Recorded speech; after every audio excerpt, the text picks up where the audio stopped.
hello, hello.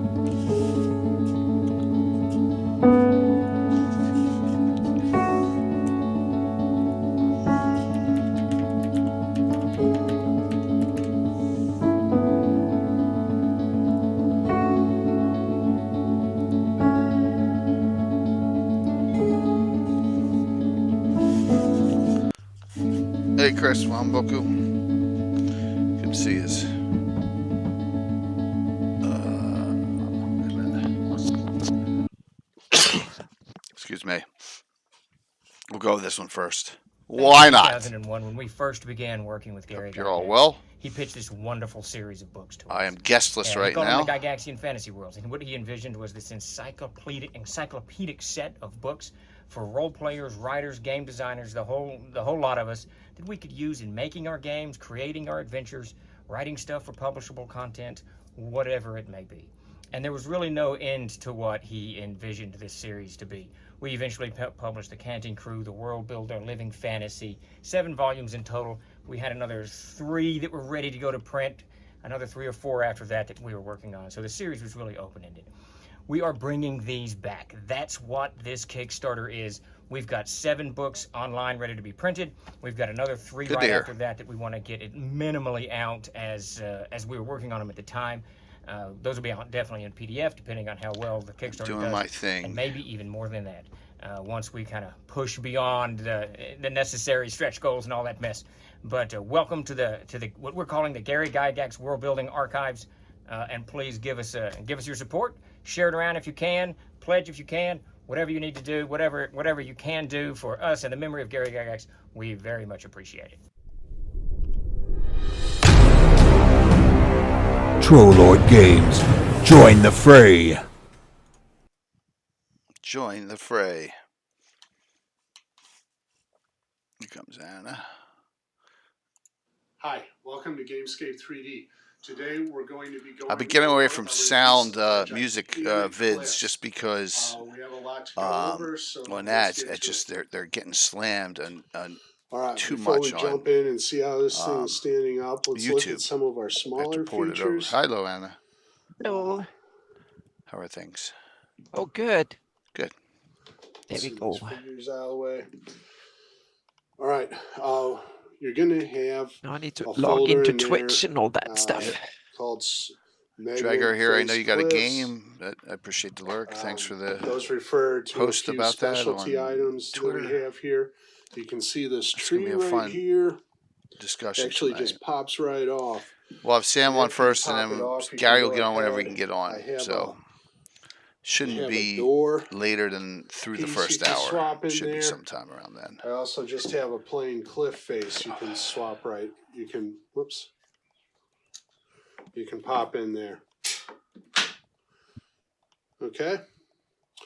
So let's say you're on an adventure and someone says a magic word. Maybe that makes a door appear in the side of a cliff for you to enter inside or whatever. So this one right next to it is another swappable one. We have a cave entrance. These things blend in real well on the tabletop, as you can see. So there we go. Hey, great. No cave. Hey, John. Cave. Just that simple. Okay. And then our last one is down here. Shelves right here. This whole thing comes off. Okay, and there's your magnet faces on the back. You're also going to have open locks everywhere you have magnets. Most of the time you're going to want to use magnets. We're using 3 by 8 millimeter magnets on this. I needed something with a little more punch than the 2 by 6. I didn't realize usually use. Last time we did this kind of talk. You can see the open locks being useful number in 66. some cases. Mostly, I think. Oh, that's a few years ago. Yeah. It's at least 3 years, right? Yeah. Because you will get we should go back and redo all the ones we did the first year. That's a long time ago. Yeah. Because we're on 258 now. It's 192. The magnets pushing. So that is over well over 3 years. In terms of this base here, you can use any 1/4 inch material. I'm using hardboard here. Oh, it's been a while. You could use 1/4-inch cardboard, 1/4-inch foam core, some kind of plastic, plexiglass, anything you got available. All right. You could even use 1/8-inch material and shim it up a little bit, or double it up, whatever. So there's the hardboard I'm using. Okay, and these set right on top. I'll go ahead and move these out of the way so you can sort of see the front mechanism. Okay, so we got magnets all along here, and these are just the tops of the cliffs. Your board sets right in here, and you do not need to cut precisely. We got a lot of overlap coverage there, as you can see. In most cases, most spots, you're looking at up to 1 inch of coverage. So, you know, if you're within 1/2 inch, that's going to take care of it. And then we have magnets, and these things just pop right in there and hold things into place. These, this one here is an earlier one. You can see I went a little deeper. As soon as this is over, I will come live. Change What's that up, Tim? for the one I'm releasing it, so you don't have Lord Forth. so What's much up? 3D print coverage going back. It doesn't really interfere if you're just doing a cliff face, but if you form these things into an entire I didn't do the giveaway setup. Hold on, I can do that real quick. Really Just click one button here. I already got it prepped. Space. So Boom. Turn that back a little bit. So there you go. That's how those top plates hold into place. There are a few features that I'm not showing today that will be available in your kit. Each one of these cliffs will have a half version, so it's going to come out to about 135 millimeters on this upper print part. So you can print these tops. I do not have that available for the swappable faces, but everything else does have that available. I think my I also lid is have cracked. 2 turnout corners instead of turning in. Yep. And I also have a 3-part plastic lids only last so long. Switchback trail that I will use as a painting demo about the middle of the month. So that's something you got to look forward to. All right, let's flip this thing around so we can get a quick look at the back side of it. All right, I think I'm good there. Okay, here we are on the back side of I know Gary asked cliffs. If you can see in Discord and Cannon Fire, if any of you had any that provide quite a bit of support. you wanted him to discuss. You know, so if just your note platform's only going to be 7 or 8 inches, you probably don't need any additional support. Bill, thanks. The cliffs will take care of supporting whatever platform material you set up here. But if you go back like maybe a foot, 14 inches, 4 years, you might want some extra back supports to keep this thing from tilting over. As previously mentioned, I have designed some simple mechanisms here that you can pop together that will provide you the support you need on the back end of your platforms. The last feature I want to go over are slotted cliffs for allowing your characters to climb up them. You'll have 2 of these wider cliffs, 1 of the narrower cliffs, and 1 of the turns with these slots in there. And what we have here are slots every 25 millimeters. Okay, and then on this side I have slots every 50 millimeters. Maybe for creatures who are impeded by vertical climbing, you know, if you want to have a spider drop down and attack your characters while they're climbing or something like that, that gives them a little spot for that. Neat. Now these slots are 4.4 millimeters tall, and they're slotted for 32 millimeter bases to give you a little more room to work with. Most of your bases are going to be between 3 and 3.5 millimeters tall. So in most cases, that's going to work out just fine. If you need extra support in the folder where these slotted climbable cliffs are, I have provided a little shim you can print out. And you can just thicken this up if you need to. I have the one included at 0.5 millimeter. So here's probably your thinnest base on a modern mini. This is a D&D mini, and that's a 3.0 millimeter base. And you can see in most cases that's just going to pop in there. Whoops, let me lift this up so we can see it a little better. It'll just slide right in there. You don't really need to worry about it popping out. If it is a little loose in places, you can just take this little shim. You and everyone else, from what I'm hearing, Dale, everyone got COVID. And of course, you can just thicken it up on your belt plate if you need to. There's that little guy. Hey, Vertaria, good to see you. All right, let me go to this screen here. So this will make it.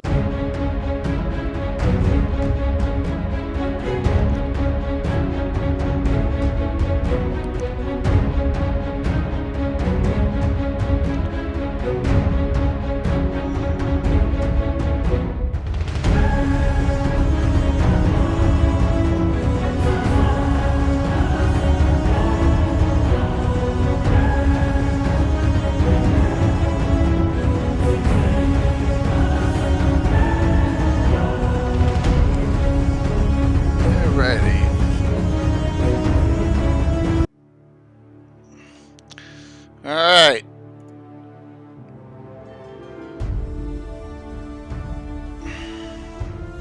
Secret Societies Revisited. It's been a long time. We may have talked about some, included secret societies in the faction discussion with Ed Greenwood, but yeah, you know, that was on a little different angle. So, yep. Thank you for the follow, Lazarus 706, Anton Pitch F. Wow, I'll hit you up in a second here. I was like, whoa.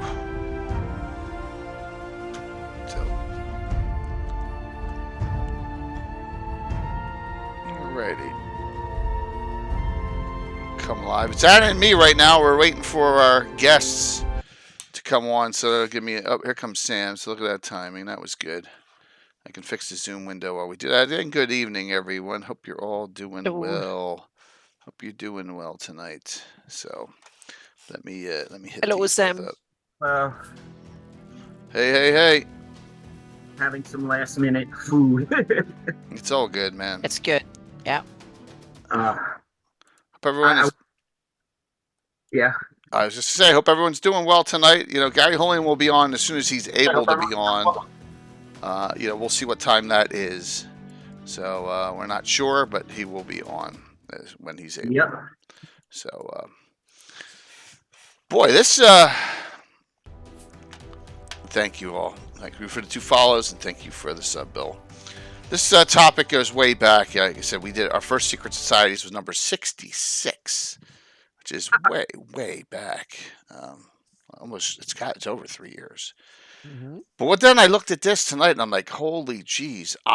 Starting tonight, stream 5 nights and 5 out of 6 nights. 5 out of 6 days. I have tonight. I have my normal game Thursday. I'm off Friday. I have a kids game Saturday morning. We're streaming. I have Gavin Sunday night, and I have Robert Hartley and AJ Winters here Monday evening, and we're doing a game with them in person here. So it's like, oh, busy. Going to be busy, but it's going to be fun. So, kicking off the week here, Sam and Anna, Secret Societies. So, early on, back in the day when we barely had any publications, I know everyone's going to say Scarlet Brotherhood was there, but were there secret societies or did they evolve into the game? Oh, sorry, go on, Sam. No, I was discussed this a little bit with Gary because I told him I can't really think of many secret societies. The main reason is most of the secret societies in the Flanés aren't. Right. Everybody knows they're out there. But he started naming some other groups, and I'm like, okay, yeah, those groups do have a secret component. It's like everyone knows their public face. Right. What are they doing behind the scenes? And if you look at it that way, well, they've been there from the beginning. Things like, you could say the Knights of the Watch, Okay. the Holy Society, the Slave Lords. Technically, these are all secret societies. No, that's true. They do have a public face, but they're really doing more behind the scenes that nobody knows. That is so true. But there's also there are some societies a lot of people don't know about that, like, but they came up later, right? So the thing I'm Yes. saying is, they're like the most secretive. I think when it first started, and it was Scarlet Brotherhood, right? Because you didn't know much about them. All right, they're off, and supposedly they got agents everywhere. And then, as the editions and the stories, got more in depth, then you heard more. Then you heard about the Bone Shadow and the Shadow Claw, which are two of IUS's, right? Secret organizations. And then you heard of, other things. Suppose the Knights of Luna, even though I can't stand them, are very secretive, right? Because it's like no one knows what they're even doing.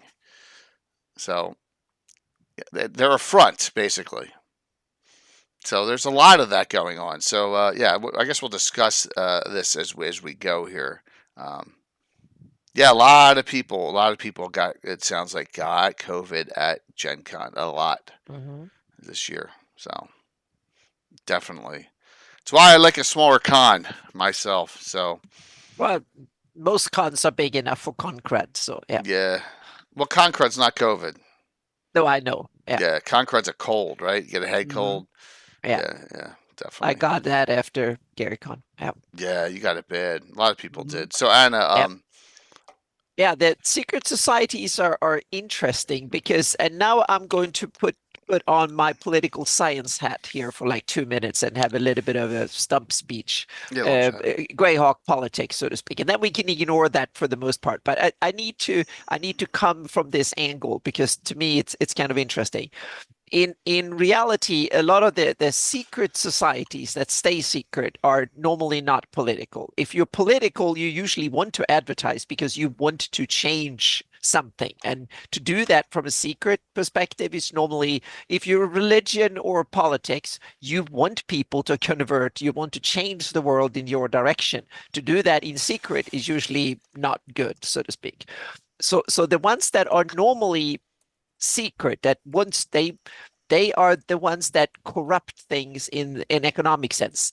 Like if you smuggle things, or if you want to eat money in the background, like criminal networks and corrupting. I mean, if all you want to is seek rent from a regime, so to speak, if you're running a country or you're part of a group running out and you want to siphon off money on the side, you want to do that in secret. You don't want to change the society. You want to keep it and just siphon off money or oil or diamond or whatever it is, meaning pure corruption for your own gain, so to speak. Those are in reality the secret ones.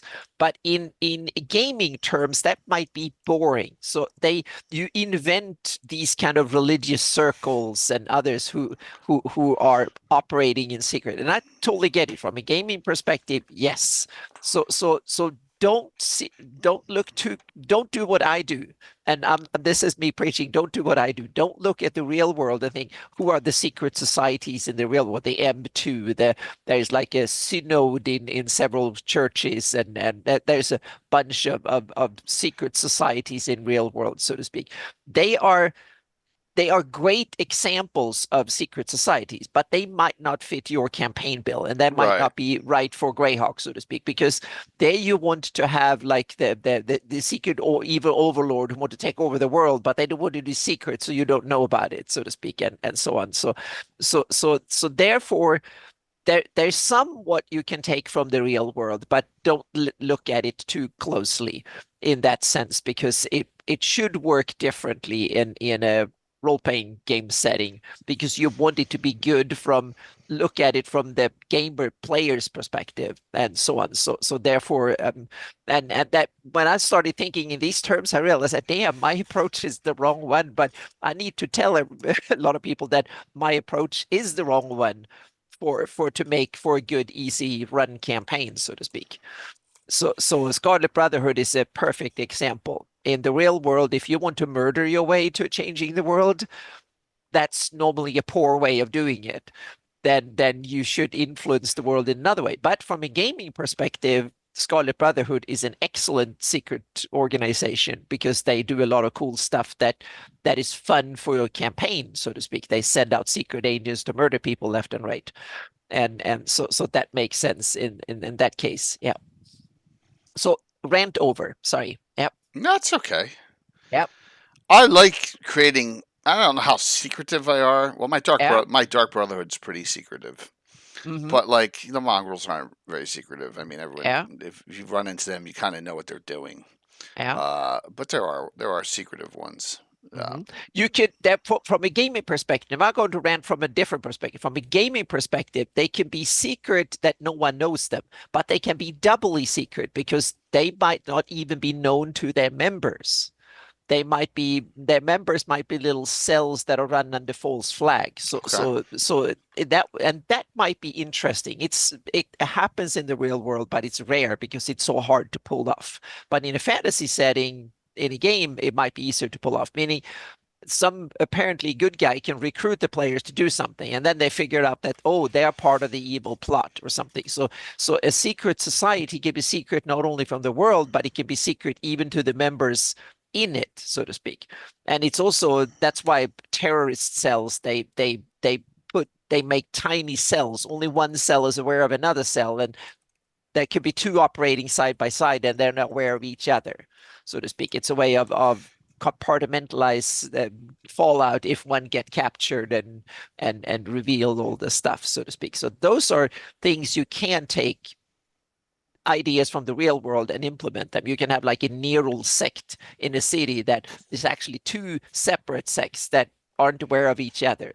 And then you can have the players going after one of them, and there's a bunch of other stuff happening that are these related or not. So you can have two parallel villains at the same time, and that to confuse and to make it interesting. So yeah, Boom! Someone's coming on. yeah, cool, There, look at that. awesome, yeah. Early. So I Uh-uh. Big Trouble in Little China. That's a good guess. You can get in if you can get in. I thought Uh-oh. that was yeah. I just did a movie. Just a quote from a movie. Oh, okay. It's one of my favorites. Mhm. Fight Club's my favorite, but that's not it. So hey, Gary. Hello. Hey guys. Hey, Yep. Bright. You just survived my rants here, so yep. Shall I put the answer in chat? I can do that. I'll wait about 30 seconds. So Gary, That we're one, we just yeah, that one's got me baffled. That quote, I don't recognize it. no. Here it goes. Keanu Reeves says it. Ah, Papa Midnight's yeah, yeah. says it's Shia LaBeouf, and yeah, I love that movie. It's a great movie. Supposedly they're making a new one with him in it, so we'll see. But so Gary, we haven't gone on into anything in detail yet, so trying to get a little. We haven't done this one since number 66, so that's like 182 episodes ago. So it's over 3 years. Wow, that's over 3 years. Yeah, absolutely. I guess I would answering Paul, who made a comment in Discord. Oh, You know, the society doesn't have to be secret for it to be a secret society. Its goals, its membership, its methods could be secret and still qualify for it being secret society. So, everyone kind of knows a circle of 8 is out there. In my GREYHAWK, I would make them even more secretive than they are, but people still just don't know what they're doing or what their goals are. So, yeah. Because it could be a good spot for disinformation. You can invent a few secret societies that aren't real, but people believe them to be real, so to speak. Right. Yeah. And in some sense, in the Flannis, I think almost every religion, if you're not part of it, seems like a secret society, because you don't know what the goals of that other religion are. And sometimes they can be up. The goals and stuff can be open, but who's in it, and more than a few leaders, and all the other. They might wear masks or hoods or something. And every time you see them, you know their goals and you know their presence, but you don't know who's behind that. They're all anonymous, so to speak, you can't identify the individuals. That's another way of making it secret. They can have a temple in the middle of the city, and they can be even post their goals outside it. But who's a member, you have no clue. Gary, does your dude have a Or Visions of Greyhawk cover on his T-shirt? That's pretty funny. yeah, that's That's Yeah, good. it's so cool. Yeah. That is good. And then another possibility is that a secret society is actually a dupe or a false flag or a cover for another secret manipulating society. So you have the example of the slave lords. You know, we know that they're out there, but you know, what is the, you know, who are the real manipulators of them, and you know, That's how did true. this society come to be formed? That's a good one, because you know, it's just like. But when I first came on, I said the rhetorical question. When Greyhawk was first founded, you didn't know, besides Scarlet Brotherhood, many of the secret societies at all, because the detail wasn't there yet. So it took some time before that actually came to be. Well, society is in their name. I would say the Horn Society was I was also just there going from to, the beginning. exactly. Okay, I that's a think good they one. fit the bill perfectly, because They we do. don't know I mean, much. Yeah. They have an unnameable hierarchy. You know, that they have 13 hierarchs that, you know, most of which we don't know their names or their positions or professions or goals. So yeah, I think they definitely qualify, especially now that they've lost their capital, lost their former realm. They're spread all over the place. They became more secretive after their fall, and that's part of because a secret society, if they lose their power or their seat of presence, they can be even more dangerous as an idea, so to speak. And that's the thing. A secret society, if you don't know who's a member, you don't know where they are, they don't have no headquarters, they are more like a political ideology or religious idea or something, and or like so these things can be even more dangerous. And in a fantasy world where you can infuse it with divine power or magic and stuff, these things can take off even more, so to speak, which is really cool. Yeah, if you're a Heronian in the Shieldlands or Furiandi, you would love knowing that the Horn Society was in one place with borders. You know, they may be doing stuff that you don't know about, but at least you know where they are. Yeah, you can send your troops, so you can send your parties there to go behead them and do all sorts of stuff with them. But now they could be anywhere. Yeah. I would say, from what Jay said about there not being secret societies at the beginning, I think to a degree that secret societies are something that have to grow up naturally from actually playing the game. You know, you're not really going to, I mean, what's the point of a secret society if the players are never interacting with it? Yeah. The Gap could have thrown 20 secret societies around the Flanays, but is anyone interacting with them? Are they doing anything that the players ever see? And I would say, Sam, that they're at that next tier of detail that Gygax wasn't really engaged in the 83 gold box. You know, so you get into those secret societies once you get to that next tier where you're detailing cities, countries. In a way, Sam, to give you answer your question, what are they if they're not for the players? They are for us who world build too much and overthink things. We need it's good guilty as charged for us. Yeah, exactly. well, I think Gary and me, we fall into that, and you too, Sam, for a little bit. But yes. I know Gary and me, we definitely fall into that trap that we invent secret societies because we think it's fun, and the players might never discover them, so to speak. Right.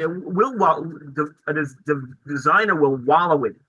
But at a certain point, it's a great point. If a tree falls in the woods and there's no one there to see it, if a secret society schemes and there's no one there to be subverted by it, does it matter? Yeah, exactly. Yep. So great point, Sam. And I'm definitely guilty of creating stuff like this that never reached the actual gaming content, so to speak, or play out in the game. Yeah. Well, let's go to this first one that I think it was Nagoya Joe gave us. So which was kind of cool.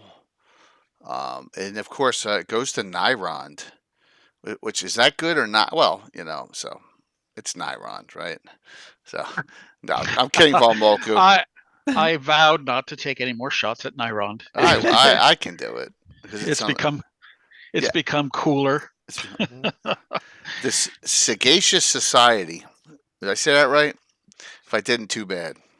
So, so this is out of Marklands. So it's a group of sages, scholars, and a few mages within Nairon, which is known to be strongly opposed to the Valorous League of Blindness, which is a bizarre Fultus sect in Nairon. So an elitist group with the goal of preserving Nairon as a bastion of learning, culture, and scholarship. And the enigmatic individual known as the Grey Seer is said by some to be a member of the society, but this is doubtful. So, it sounds like it's another one of these that Gary was big on making, these lore groups. Has access to much arcane and secret lore and actually recruits adventurers and mercenaries for expeditions, Rakers, Funny Hills, and even the Griffs, Eastern Abrals, and beyond. So, yep. That's a good one there. I've never used them because it's in Nyrond. Yeah, but I think it's an interesting point here. So, Curtis? Is secret societies mainly evil thing, or is it all across the alignment scale? I was just thinking the same thing, Anna. Yeah. I don't think you have to be. Your goals don't have to be dark for you to be a secret society. Yep. It depends on the environment you work in. Let's say the Iusian Empire. There you have to be secretive if you want to. So all the resistance movements have to be secretive and use a lot of the same tricks that cults do in good lands. So there's evil cults do in good lands, because it's reverse. If you have evil overlords that suppress all opposition, if you are the opposition, you have to kind of resort to a lot of these tricks in order to survive and continue your mission, so to speak. I used sort of that with Eric Mengi in one of the last living GREYHAWK adventures from the Falcon series, the Paladin, Thalassic Drayden. Yeah. His son wound up in government and began embezzling money from the city of GREYHAWK to pay for taking care of all the poor people in the wharf district, the barge district. And of course, it became a big scandal when he was caught. But so he's a good guy, okay, technically committing a crime for a good reason. He stole money from the coffers of the city, so I guess the oligarchs of Grey City, they think he's the worst evil possible because it took their money. Yes. So there you have the good evil is the matter of perspective. If you can run an alignment system that way too. So yeah. Yeah, well, that's why he remains a paladin. Yes, he stole money from all the evil people. Yeah. Yep. So we put that in as a minor plot element in developing the story. Yeah, it's great. Yep. Meaning the Robin Hood theme has such many legs that you can just reskin it and use it over and over again in a lot of different ways, because it has it was a great idea. If it was real or not from a drama standpoint, it was a great idea that can be reused again. Yeah. Yeah, Gygax almost suggested that situation in the Grandwood in the former Great Kingdom. The idea that there are places where bad guys don't want to go, like the Lone Heath, because you don't know what's going to attack you there. Some Old Faith, some Rangers, some good guys. Even just going across the tracks of the Grandwood is dangerous. So it's like a supersized Robin Hood society. Yeah, and this also they come the question, meaning we either have like lawful stupid or instead of lawful good and stuff, but I don't see it working that way. I see the good guys are the ones usually more well motivated and well organized than the evil ones. But so I mean, to be sharp can be across the alignment spectrum, so to speak. It's a matter of how effective you are in your leadership and your pursuit of your goals, so to speak. So I think in summary, point 1, secret societies don't have to be secret. Point 2, secret societies don't have to be evil. Yeah. And they can be secret in certain aspects of it. They can hide either their motives or they can hide their identities or something like that. So part of or they can throw out disinformation and play false flag completely, so to speak, too. Yeah. Is FBI horrendous and secret society of sorts? That's funny. Yeah. Uh, But and then we have sorry, Jay. no, go ahead. Go ahead. I was going to say there is also a way that a society can stay secret, but they want everybody to know that they're there. And I'm thinking if you ran a Nerul cult and your goal is to make sure that everybody's scared of Nerul, you will make sure that everybody knew you. You will do good marketing. You will know that everybody know your sign. You will make a scythe or use a bloody symbol of some sort, and you will make sure that you kill victims publicly or important ones, and you leave a mark. You kill them in some special, horrible, gruesome way, and so everybody knew who did it, so to speak. You're secret, but you want to advertise as much as possible because you want everybody just to be scared of you. Is the whole point, so to speak. That's a great point, Anna, and that's exactly what I kind of do with the silent ones. Yeah, they don't actually do much. Yeah, exactly. On a day-to-day basis, but their reputation is so pervasive, especially in the Shildamar Valley, that people look over their shoulder, or they think twice. Yeah. So that is my idea of a Nerul cult. Doesn't want to change politics or take over the world. They just want everybody to be scared of their deity because that gives them power. Yeah. So the Great Kingdom has Midnight Darkness, which is devoted to Nerul, and I think they do operate in that way, right? They want to instill fear. They want to assassinate good clerics and paladins, and just keep everybody on their toes. Yeah, like in a fantasy version of a PR department is their biggest thing, so to speak. They have a few operatives that are really skilled, but their PR department is very important because they need to be able to maximize whatever the gruesome acts they do. They need to make sure that everybody talks about them. So they will have 10 people in their PR department for every person in their operatives department. They will have one killer and 10 people who go around screaming that this is terrible and we all going to be doomed and stuff like that. So that sounds like WotC's ratio. Yeah. But I think it will be so a Nerul cult will be sound very dangerous and be very disruptive and diversive, but it will have very little teeth, so to speak. In reality, because it doesn't matter if all of these people that yell and scream, if any of them get caught, it doesn't matter. They are easily recruited and don't need very little. You only need to scare them and so on. So, and that also means that you murder every 10 of them every year or something just to make sure that they are scared. So they might not be formal members. They are just the most scared population. So you just make sure that you keep one group of like poor people or whatever. You take one group that are usually on the fringe and you keep them terrified, and they will spread the message for you, so to speak. So now I'm using horrible methods here, but you're into theoretical again. Oh yeah, but because I think these could work as a way to figure out how some secret societies like an evil cult like Nerul could work, so to speak. Right. Yeah. But I don't know of any published source Nerul cults. Am I missing besides the cult of the Sherman Sickle? There's Midnight several. Darkness. Yeah, there's several. Midnight Darkness. Yeah, and in the Gord books, there's one in your favorite shithole of the world, Divers. and to some extent, the Horn Society has a Nerul aspect to it. Yeah, okay. Yeah. I forgot about Midnight Darkness because all I know is the cult of the Sherman Sickle in GREYHAWK City. Yeah. And in Divers, in the Gord books, there's an example of. I had a problem because I didn't see Divers as the worst problematic failed city state. But there is a really cool temple scenes from a Nerul temple in Divers in the Gord books that I think it's great from a cult secret societies kind of perspective. So yeah, read those. Yeah. I mean, the fact that there could be a temple of Nerul, in Divers and it be known is interesting. It says a lot about what a shithole people are able to tolerate. Yeah. Yeah, well, it looks like Gary, I'm sure, was thinking heavily about Lankmar. Yes. With the rather overtly open temples of less than pleasantness there.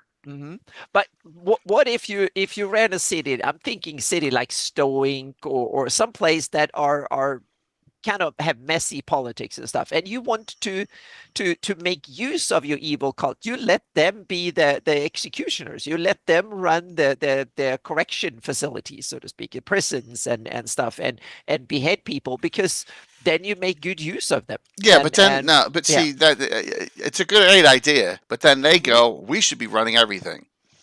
Sure, yeah. And they're like, that's the tension. That's why you have to, yeah.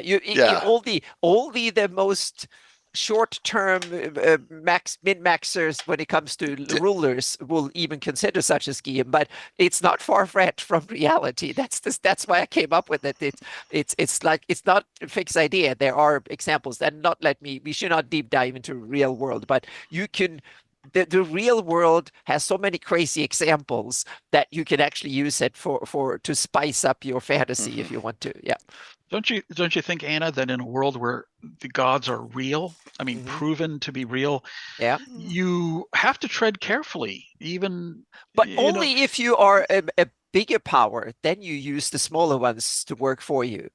Yeah, no, I'm saying you may not want to close down the temple of Nerul, even if you're not happy with it. Yeah, because I agree. Who knows what Nerul could do to you in your bedroom while you're sleeping? You know, you just don't want to take a chance on that. Yeah, and atheists are probably the rarest phenomena in a world where gods are provenly real and priests wield real power, so to speak. Then, well, that brings up another semi-secret society that I guess we probably didn't talk about the last edition, which is the Skeptic Society, which Eric Mona created. Wow. Yeah. So they where are they noted? Are they in Living Girl Gazetteer?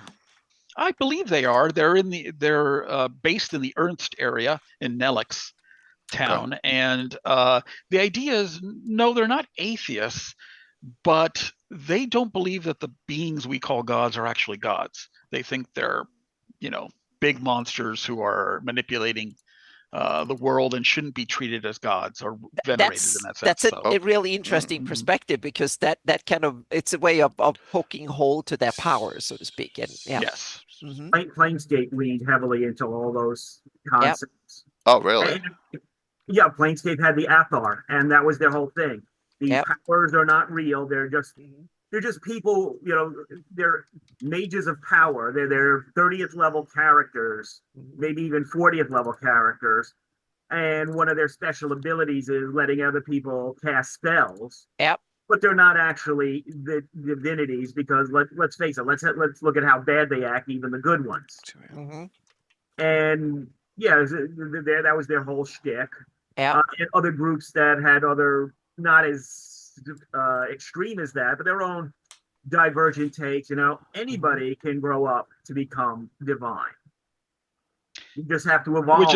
Which is another example of perhaps divinity being cheap and not real. So I think an organization which discourages clerics, and if like Anna has her theory about how gods are created and sustained, if you starve them of their worship, then do they disappear? Exactly. You can revert them, and if that is not knowledge, most people don't understand how that works, and can't be sure. But you can have a society is trying to tell everybody this is how it really works, like physicists, but in a fantasy version of it, meaning to actually observe how the world works and then try to tell others. And that would be so dangerous that they need to be eliminated beyond, and they could be the skeptics, the one that I found it. I think that's an awesome component of a campaign, to have these philosophical movements, and some of them might be wrong, and that's okay. There might be conflicting ideas among these seekers how the things actually work, and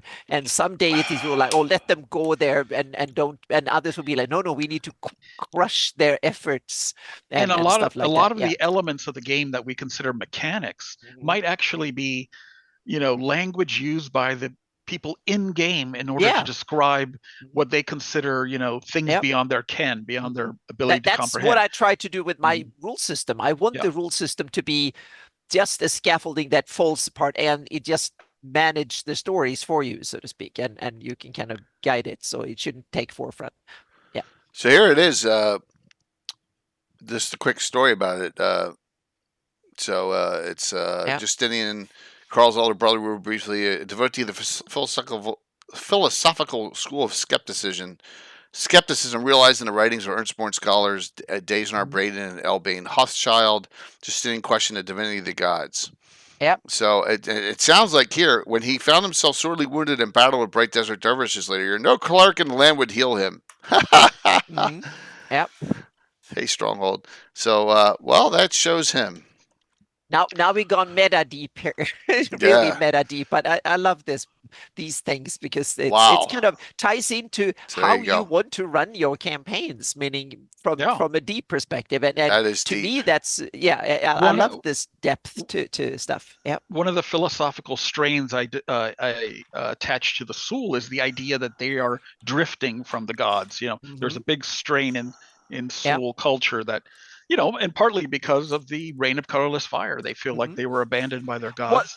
You can see technology, you can have magic play the same role as technology do in the real world, where you try to use technology to figure out how the real world really works rather than trust the religion to tell you how it works. In a fantasy world, you can substitute technology for magic and say, well, we don't need the gods. We want to learn how to wield powers that are so strong that they can ruin the world or whatever. So that's another theme you can play with if you want to use eldritch magics and stuff, or it's only the gods that can do it, or can anyone learn it, or can anyone become a god and stuff. Yeah.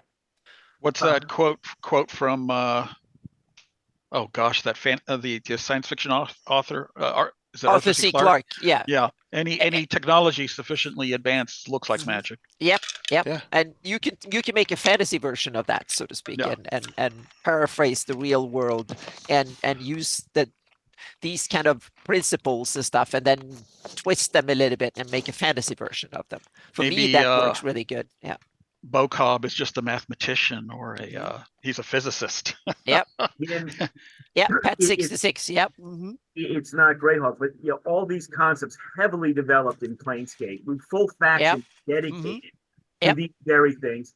Of course, Planescape does get a little bit of an in into Greyhawk because one of the factions, the ones, the Harmonium, the ones that believe in making everyone behave, are very dedicated to Cuthbert. They came out, they found him as like, oh, you believe what we believe. We'll worship you.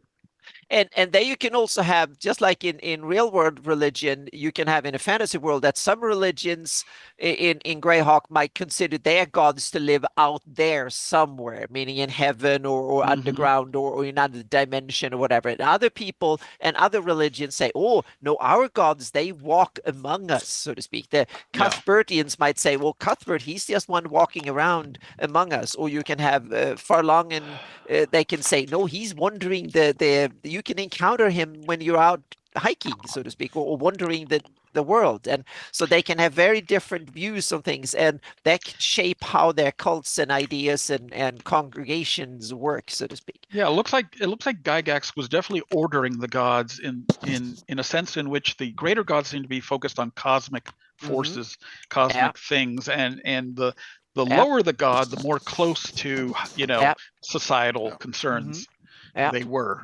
So but now we got into the divine. What about these kind of down to earth little local organization? What if you start like your own little town, or think like Hamlet, meaning you had a couple of little evildoers that were at the mill and they walk around stealing things and stuff. You can have your local little thugs that for a low level campaign, so to speak. Now we talked about the taking over the world, but what if when you start your campaign and you have the first level characters or maybe feeble 0 level, what kind of factions and or like secret organizations could you create for them? Yeah. I don't know how secretive pitchfork wielding people can be, but no, but I guess they could be the street gang that or some but meaning the same mechanisms go there, but on a local low level, so to speak. They might want to be secret because they don't want the authorities or the people to know about them that way. But they still want to go around and steal your stuff at night and harass you and bully you. Like, again, the Gord books at the beginning have the whatever they called this little street gang that Gord had such problem with in the early first book, so to speak.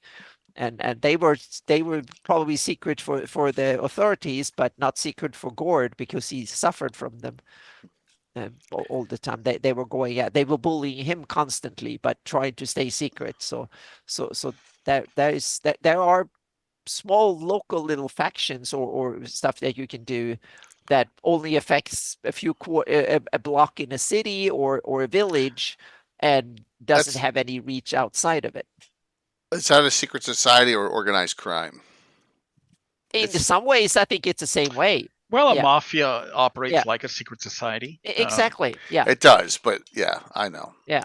They can still say, oh, you're the member, you have to swear in blood to be one of us, and all these kind of stuff that the local little hoodlums can have the same. They can have very similar rights and memberships and all of that, like another secret society, because they don't trust anyone except the ones that have sworn an oath and promised or whatever and given a secret or something. Yeah. Yeah, at some level, you could say that all the thieves guilds, all the Yeah. assassins guilds, Mhm. all the religions, they're all secret societies to Yeah. some extent. Yeah. But it's the truly special ones that you are not expecting that I Yeah. think kind of stand out in the Right. setting. Oh, Right. yeah, and Yeah, they will that's not yeah. be operate at the local level much. They will be high up there, but then they will be involved in politics or reshaping the world or stealing enormous amount of wealth or whatever it is, something like that. They will do something, otherwise they wouldn't really exist. Yeah. Well, they can also guard an ancient secret or something. Think Yes. about Oh, Thuriston that's or something like that. Meaning we have in Rel Devon, there's that they are guarding some magical treasure or something, and then you have Mike's yeah. GREYHAWK Mike's hapless purple Mhm. cultist. Yeah, and they could be similar to an organization set up in the real world to guard the how to make nukes or we can. I mean, we can. A lot of people believe that Area 51 they house alien technology and they set up this and it's a government agency just to keep that. Make a fantasy version of that, so to speak. Someone You could yeah. imagine a secret society formed just around Tovag Baragu, Mhm. just Yeah. worshiping the existence of this artifact and its Mhm. power. Watch Yep. this. Or around Expedition to Barrier Peaks. Yeah. Yeah. I'm sorry. Yeah. That was a, I thank you. agree, Gary, but that's I yeah, did but that on Jay, purpose. good point, Jay. It's yeah, it fits that narrative really Well, well, so to speak. So you can yeah. Mm-hmm. Asher gave me virtual COVID on Monday because he was Uh-oh. DMing us with COVID. that can happen.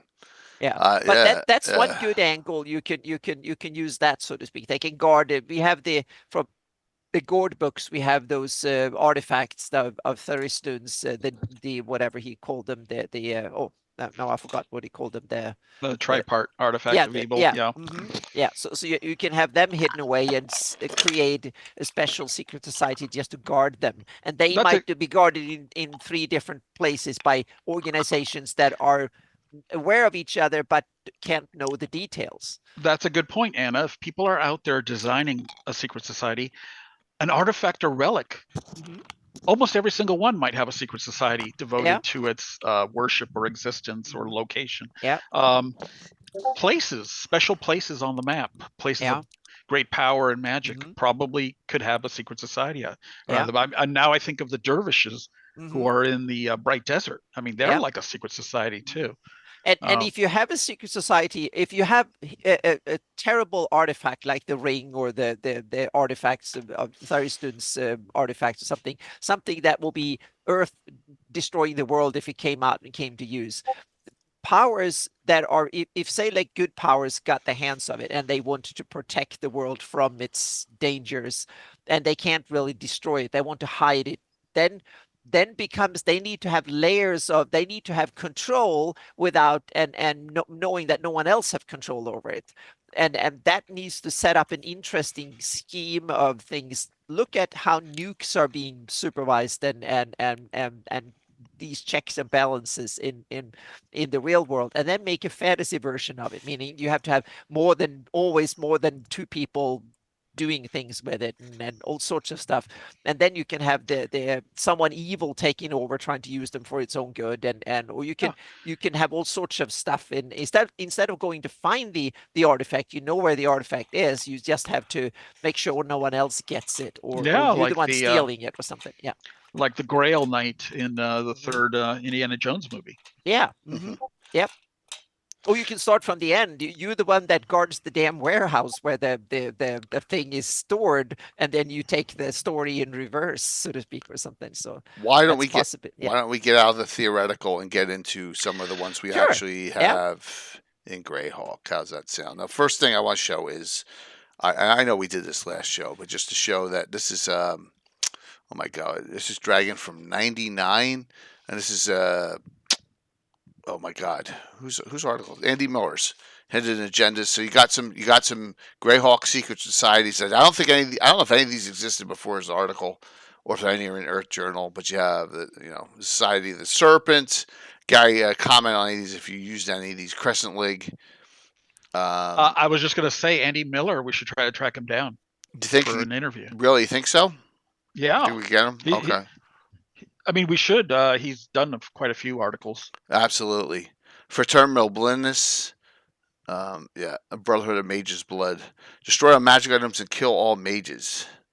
That's nice. Chorus Mountain, so that's a barbarian one. Yeah. And Teles Ve Teru Dakata. That's a mouthful. So I think they're they're against IUs, if I recall. Did you tell everyone what issue is that in? Let me go to the top. I'm sorry. 256. Dragon 256. Yeah, so we got some ones that are late on, very late in the second edition era, going into third. I'm not sure how many of these made it into anything beyond this article. I'm not sure if anyone's used any of these, but I know we discussed them, I think, on the last one. But some of them are neat. Like, look, this one is in the Crescent League. Looks like it's an on-wall. It's scant. So they're obscure. Oh, yeah, I wonder if Paul and Stu use those in Living Greyhawk. That's a good question, and that's what I don't know of any like old Earth journals that have some, or if there's some Living Greyhawk journal gazettes that have some too. That's where I'm just not up on. But there's like 5 of these, and the Azure masks. They're really cool. Yeah. Okay.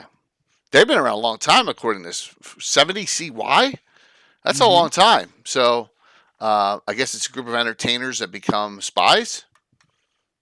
Wandering minstrels. I mean, it's like this Harper's.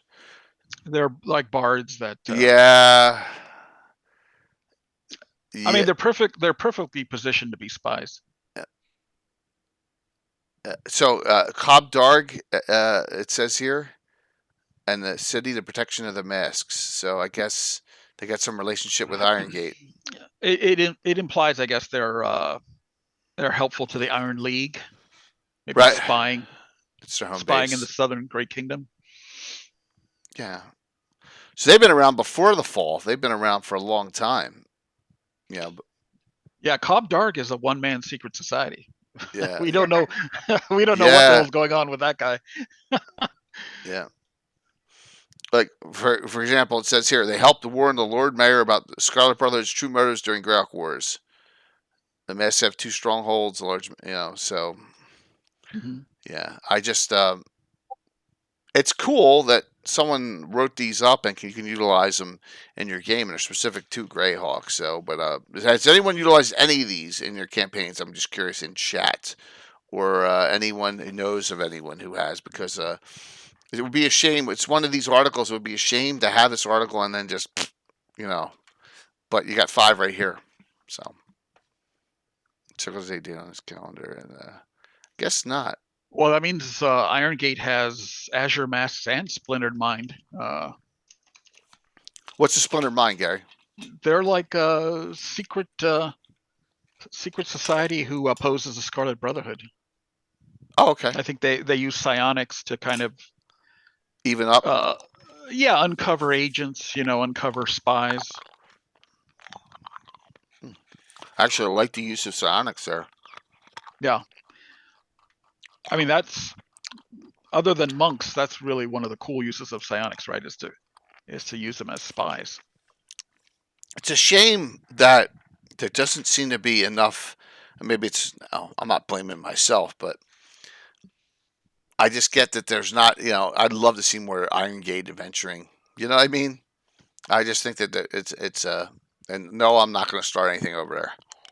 So What if you got a 200-page book though that gave you all this material for over there? of Iron Gate, It's not that far away from your home region. I already got 28 adventuring groups, Gary. I mean, it's just like it's like how many's Well, enough? You ship one of them over there, And by the way, because of that, and because so I've had by popular request, Sunday's Gabbin is right up that alley, and it's adventuring groups and campaign setting updates because everyone's like, "You got so many groups, I can't keep track of who's where and what's going on." So there you go. So that's what's going to be on Sunday night. Oh, cool. Yeah, just get some updates as to this group's here and this group's doing this, and so yeah. All right, well, I guess this is a group of 5 Greyhawk secret societies that no one's ever used that we know of. So That makes them very secret indeed. yeah, it does make them very secret indeed. But it is an article that's available. Yeah, the mid-90s were a little rough for articles to penetrate the consciousness. Yeah, and I guess that's because there was a lot going on but there was too much. Like I know what happened in that era, and it's like we are the beneficiary of it because there's so much information. It's like no one could buy all the splat books, but now they're gold, right? Yeah, because it's a resource you can go back on. There's 100 of them, but no one could buy them all back then, and it was like information overload, and so nothing got used. So I understand it completely. I mean, even if we wanted to, we couldn't put every Greyhawk reference into the LGG. We just didn't have the page count to do it. So yeah, that's so true. And you said you had a lot of pages cut out of it. Yeah. All right, so why doesn't someone give us one that they want to discuss, and then we'll start cranking out. I got a lot of documents open here in anticipation of that. I think I'm ready to go. Who wants to start it off? I mean, Gary, you got to talk about the 2 at some point. I mean, We'll do it on the second hour. We'll talk about Seekers and the Silent Ones. We got to talk about those. Sure. Sam, do you want to start with the Vecna Society? Vecna, of course, is something I gave a lot of thought to, starting back with the Core Beliefs article. And one of the things, again, taking from Planescape, so much there from Die Vecna Die. There was an NPC in Planescape, Autocon the Bellringer. And his shtick in Sigil was he organized the messengers. He wanted to control all the people carrying messages for people in Sigil. He got in trouble. Vecna saved him at the end of the adventure. He pledged his loyalty. So I thought, what if he came to Earth and he's setting up, just say in GREYHAWK, he's setting up his messenger service. There you go. Oh, who's going to trust him? Autocon the Bellringer. Because one of the curses, he always heard these bells tolling as a demon would come hunting him. And Vecna stopped the bells tolling so he could finally get out of this heavy plate armor he had to wear all the time. So he sets up an organization. All he does is carry messages, and he guarantees the messages. And it sounds like, well, what does that do? He knows who's sending messages to who. If you're sending, he wants to control all the messenger service, so he knows who's sending messages, where, and when, and who's receiving them and replying to them. He doesn't have to know what's in the messages. He just has to know who's sending them, who's plotting with who. And then, well, from there, someone else can go spy on them, find out what they're talking about. Okay. And of course, if you don't pay him, well, maybe he does know what's in your messages and he's ready to tell somebody else about it. So this is a really marginal secret society. And Right. again, it's an open organization. Here it is, the Messengers Guild. But at its core is something really evil. He wants to know who's talking and when. That's So, cool. yeah, so the players, for the players, who's hiring you to do things? Oh, you're constantly being hired by the Church of Cuthbert? Oh, okay, obviously you're working for the good guys. I'm sure there's someone on the evil side who wants to know about this. Yeah. You're hunting the Spurn cult of Ayus. Hey, Spurn cult. Yeah, well, I happen to know that the Church of Cuthbert always hires the adventurers hanging out at this group of adventurers hanging out at the Green Dragon Inn. Maybe you want to cover yourself with them. That's cool. Do we have any documentation? There were some written up in the Vecna book, right? A little bit. Well, I do mention him in the core beliefs article. Right. I didn't put him in the Vecna book. Okay. But I do mention him in the core beliefs article. So if you dig that out from Dragon Magazine back in the day, you'll see him mentioned. Okay. And if you dig up old Planescape stuff, but there's an organization. It's secret. It's simple. It doesn't have to actually kill the players, but whoever the players are talking with, they know, and they'll tell somebody for a price, of course. Okay. Meanwhile, what if the players are looking for information? Here's a group ready to deal with them, ready to sell them. Yeah, I can tell you who that guy has been sending messages to, who he works with. Do the players know it's an evil organization they're really dealing with? No. But now, of course, the organization knows the players will come to them for information and can send them to other cells of the Vecna cult for more information in exchange for a little information of their own. Well, that where in your game would one find someone from this organization throughout the whole Flannis, certain areas? I imagine it would start in the city of Greyhawk. Okay. And expand to the cities. Okay. And then slowly extend from there. That works. Nice. So this, I hate to ask this dumb question. I mean, it's not dumb. Does this group have anything to do with the groups that existed during the Age of Worms campaign? Oh, no, not at all. Okay. No. Hey, B-Town. Well, I have to ask that because of that triumvirate thing. Okay. Okay. All right. Well, that's good to know. Very cool. All right, Anna, what do you got? Well, it's kind of. I was thinking. Well, oh, hang on a second here. We had it for the Iron League. Could they be considered secret, or are they or not, so to speak? No, what do we know about them? So that's an interesting question, Anna, because I talked to Sam about this earlier. I think there's a level at which the Iron League operates in secret. The leadership. They must have a spy network, some way to communicate with each other from nation to nation. So I do think there is some sense in which they are a secret They're society. like the Scarlet Brotherhood, but on the good side kind of thing or something. Yeah. Or a little bit that way. Yeah. Yeah, definitely more good and neutral. Yeah. But how would they interact with PCs? I guess maybe they would get help from PCs.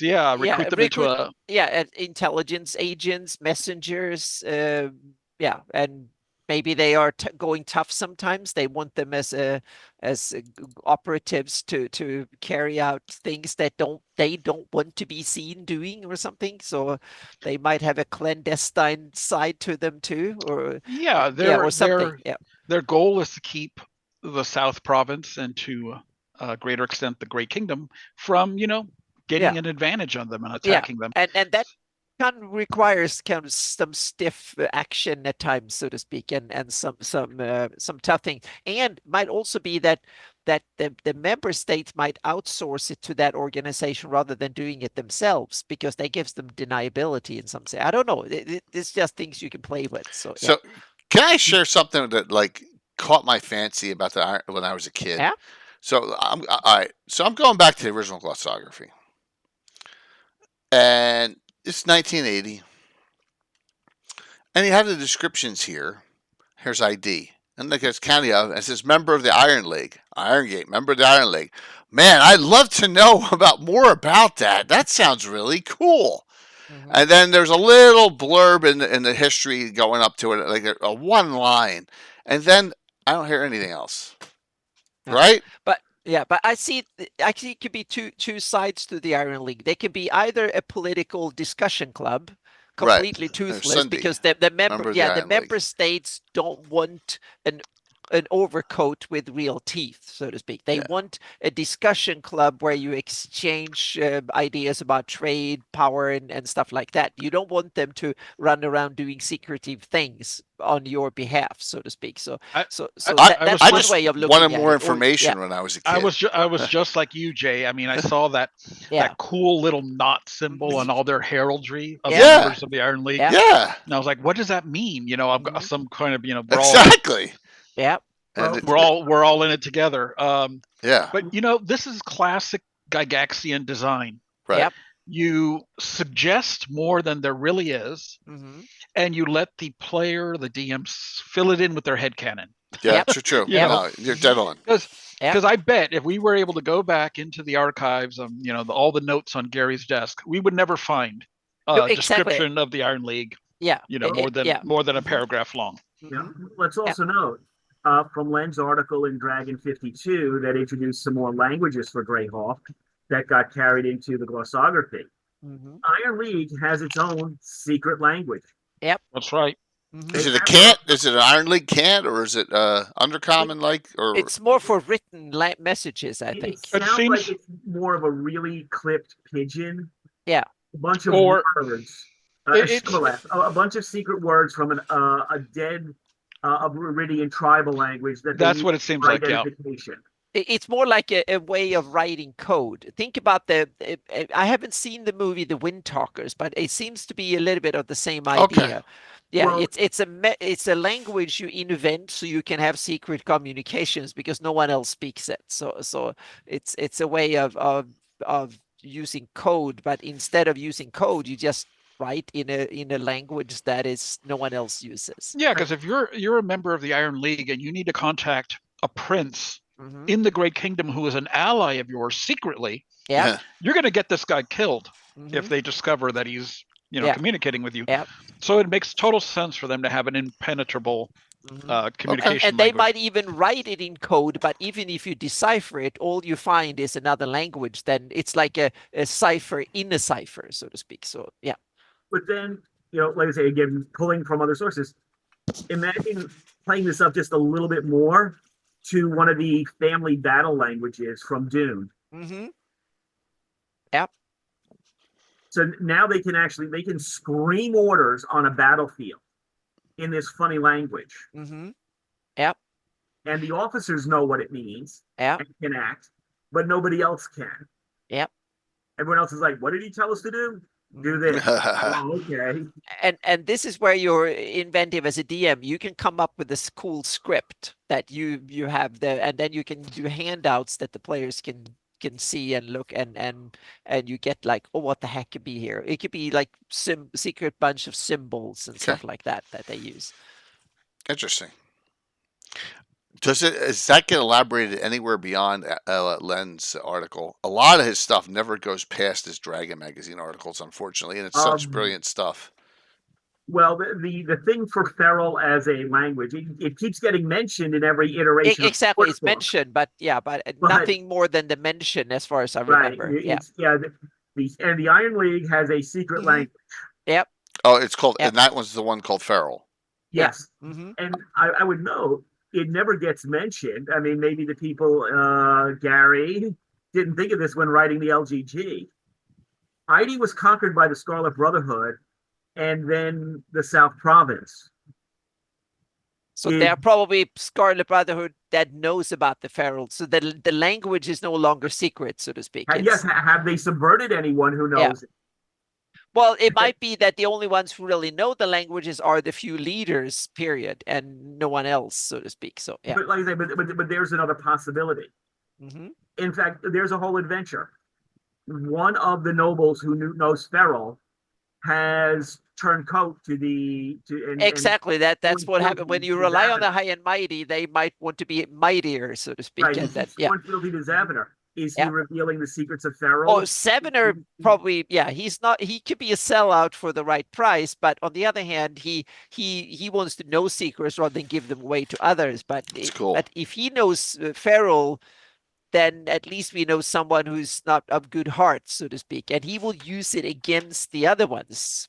Yeah, so he might not sell it out to Scarlet Brotherhood, but he might use it for other nefarious purposes. Yeah, All right. yeah, That's definitely a good one. yeah. Absolutely. Yeah, and you can you can teach one of the player characters can get to know a feral and then get a target on their heads. Everybody wants to know them. Yeah. There's another possibility. What happens when it is a PC who actually happens to know Feral? Yeah, exactly. That's Oh, what I meant. Yeah, one of them can figure that out, and then they get a big target on them I don't think by everybody. Yeah, I think that's one language that we've never had a single PC learn. I mean, we have characters in Sully's Flan and yeah, Black Goonish, yeah. Undercommon, Might be 10 Keelandish, people who speak Volandi, feral, It's and it's yeah, an Fruz. east side of the map language. Yeah. yeah, exactly. It's on the Well, wrong so's side of the map, Fruz. Jay. So yeah, We you can only learn it So- on the other side of the map. we have characters that have come from the barbarian lands into the campaign, so we have some fun. well, the you can cold be tongue. sure they Cold yeah tongue, you yep. can be you can be sure that they don't speak feral up in the No, barbarian definitely lands. not. So yeah, I don't think there's too many secret societies in the barbarian lands. no, Yeah. I guess Oh. not. Yeah. I disagree. Oh, I think Oh. there actually would be secret societies in the barbarian lands, starting with berserker societies. Well, that's not a secret society. Well, if their secrets include being able to transform into a bear or a wolf, that's pretty powerful secret. oh, that we come into the how to do it is secret, but that they can do it is anything but secret. Yeah. And what if they're actually? The thing is, berserkers would often act as bodyguards for the rulers. Yeah. Maybe their secret society element is plotting, to get their own members into rulership positions. They'll be the jarls instead of just being the huskarls. Yeah. Yeah, but one of them will I don't become- know. I feel like that stretches the definition of secret society. That almost anything is a secret society. Then Okay. And then the bigger secret society in the Rizian lands, the wizards. well, It you might would. be no one else that's- trusts them. They can't officially know wizardry, so to speak, or magic. You definitely yeah. would want to hide if you were a wizard. Mhm. So Yep. there you go. Even if they're some low level, there was magic in that kind of society. It was heavily sex segregated in the real world. It would have connotations. You don't want to be a man using divination. It looks bad. It's a female thing. It's not manly. Yes. Right. And it was Remember a the- very It must be lethal. manly. It was, Remember it was the, a very Yeah. lethal insult. You can in lose your our status. society. Yeah. Remember Yep. the witch in the 13th Warrior. Yeah. Yes. Yeah. The old lady. Yeah. Right. The Yeah. witch could be a witch. She could be a witch. But if a man did that, Yeah. That's not good. Yeah. He will be seen Right. as weak and feeble and not battle worthy or something. Yeah. right? Conversely, you have lots of men from the sagas doing the rune magic kniving poles. Setting up a curse pole on an enemy, primarily accusing him of doing something unmanly Mhm. and calling down misfortune on him. That you Yeah. can get away with as a dude. And this is it because there you can have the whole span, meaning in some cultures in the Thelonian or up north, then that could be very important. I can see all has a macho culture like that go crazy, and then you can have the opposite, like in elves, they will be like if you try to pretend that they might be very kind of non-macho female, whatever, that they can have the complete blend, so to speak, if you want to have variation, because in even elven culture, Corellan is a gender bending deity and stuff, and elves can be it might be and dwarfs in that sense too. It's like they said you can't tell dwarf women from the men. They might have beards and stuff. So you can have societies. Some of them are so dichotomous, so to speak, and it's very important one or the other, and others no, not at all. Female and then there was fighters and stuff. Yeah. my really extreme thought about Rizia. There are actually 3 ancient wizards: the original Fruz, Krusk, and Schna, Uh-huh. living up in the mountains like the gangsters of Triskelion. And they just use the 3 barbarian kingdoms as their playing pieces. And Yeah. they bid with Quatlus. They do, or whatever. You know, okay, which barbarian people will do the best in the rating this year? Mhm. You know, Oh my who gosh. will take the most from attacking Stonehold? Yeah. Who will be able to get the most revenge on Ayus for the Batu incident? But let bring it back again to another example that I think could be interesting in some ways. Johidi's children, that comes from the ancient stories and kind of, is that an organization, or is it just like a phenomena that comes, certain people are gifted, or how would you guys think about that?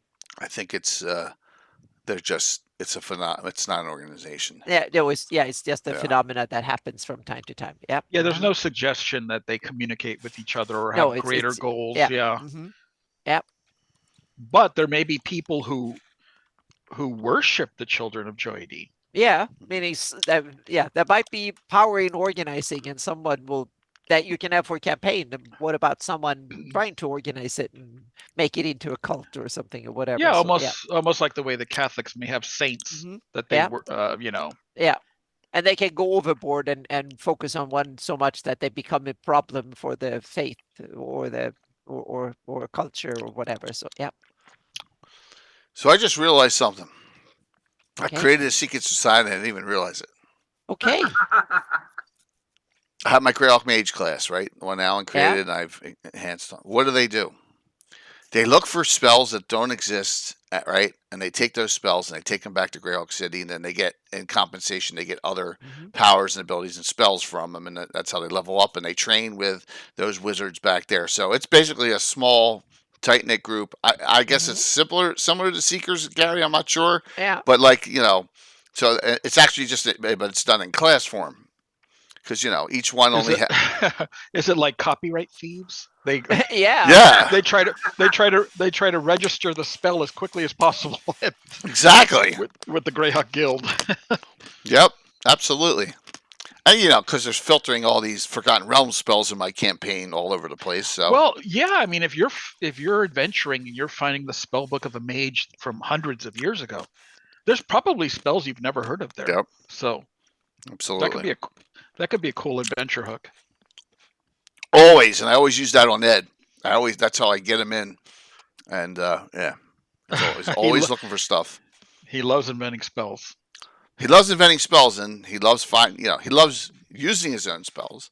I don't blame him, but he hates me using his own spells against him. So, well, Ed, you shouldn't have written him that strong then. Yes, the NPCs get to have fun too. Yeah, absolutely. But that's a good spell design. If you invent spells as a player for your character, then you should have to suffer NPCs using them against you, and vice versa. As a DM, if you invent spells, then you need to make sure that if the players get hold of them, they are balanced, so to speak. Yeah, it's like when we started our campaign, Asher told us if you want to have crits, the monsters get to have crits too. Yes, but there was someone. Well, now we get into game design, but there was a debate. I think they're still in the latest version of D&D. So yeah, I think so. There were discussions of removing them, and then they got back. Maybe that was the Tales of the Valley, and I forgot which. But, so Jeff, they can know about the group, but they don't know what the group's doing. There's a big difference. So just because we call our certain specialty these mages GREYHAWK mages doesn't mean that anyone knows what the heck they're doing. Yeah. So, yeah.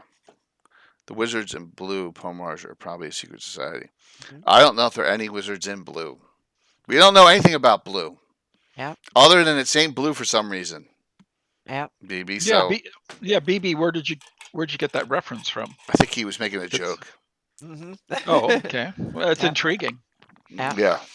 Just don't flip it around and talk about a blue wizard. Armin, good to see you. Yeah. Thanks. We don't want to talk about the blue wizard. No. What about the gnarly druids and rangers? Would they be considered secret societies or no? I think the Swan Maze would. Okay. I Yeah. think the Swan Maze would, but I don't think the Rangers are. No, they're more kind of we Yeah, but advertise our presence and they want But people to know the that Swan they're Maze are. guarding the but I think forest. Rangers could be a secret society, and Sam's going to talk about the Dreadwalkers. All right, Oh, all right, go cool. for it, Sam. Talk about Yeah. them. Oh yeah. Well, the Dreadwalkers grew. I mean, it's weird. The Dreadwalkers grew from stuff from Gary, and I just gave them a weird name. They're in a weird position. Okay, they are very close to Kimbertos. Kimbertos was a member in his youth, and their whole mission is trying to keep anybody from getting into Valinus, the place where the Malhel destroyed themselves. And it's not so much, oh, we just don't want you to get in there. It's like it's more than that. It's we don't want you unleashing what they tried to unleash there in the past. And So this is in the Dreadwood in southern Keeland. Like it. yeah. And so while they really are a good organization, their methods are extremely harsh. I think this is something Gary mentioned. Gary mentioned one of the seeds he put in that there was some witch hunting in Salinmore. Well, no, it was somebody was causing trouble and getting too close to releasing something from the Dreadwood. So the Dreadwalkers had a bunch of people burned at the stake to end it. Okay. And you go, it's harsh, but when you think of the things that can infiltrate someone, when you go along the Lovecraftian route, and you get some of the Lovecraft things that can infest people, take them over, corrupt them from the inside, and then corrupt an entire village and destroy it. What would you be? Yeah, what would you be capable of if you thought the Elder Elemental God was going to return? Right. I mean, how many people in a village are you going to kill to stop it? Knowing that any one of them could actually be the cult leader. Yeah, where do you actually stop? Or what if what if a doppelganger's infiltrated? What if someone has introduced something like lycanthropy? Who in the village has this weird alienist lycanthropy in them? So anyway, okay, all right, but isn't this what like kind of like GREYHAWK's all about? Is you don't take the evil side and you just slaughter everyone to solve the problem, right? Is that what you're saying? Well, it's one of the problems. Right. These people, they have to deal with this constantly. They're in a forest. Understood.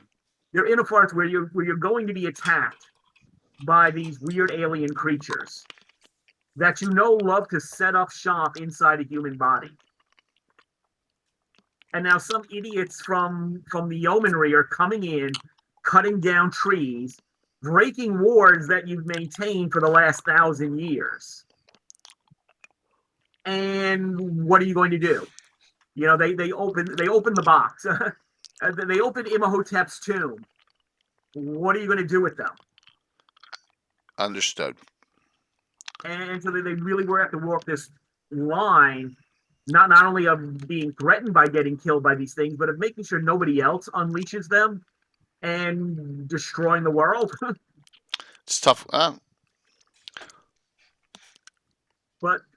that's one of the complicated. The Dreadwalkers play into a lot of other plot lines that get involved in Keeland. They're connected to the National Academy of Wizardry, I guess you would call it a quasi-secret society because it's run by Lashton. And while ostensibly it's just, no, everyone can now be a mage in Keeland and not be oppressed because they don't belong to the Silent Ones or serve a noble directly. Be a free mage, live in Keeland. Yeah, that's the good that Lashton's doing. The secret is Lashton wants to get into Valinus.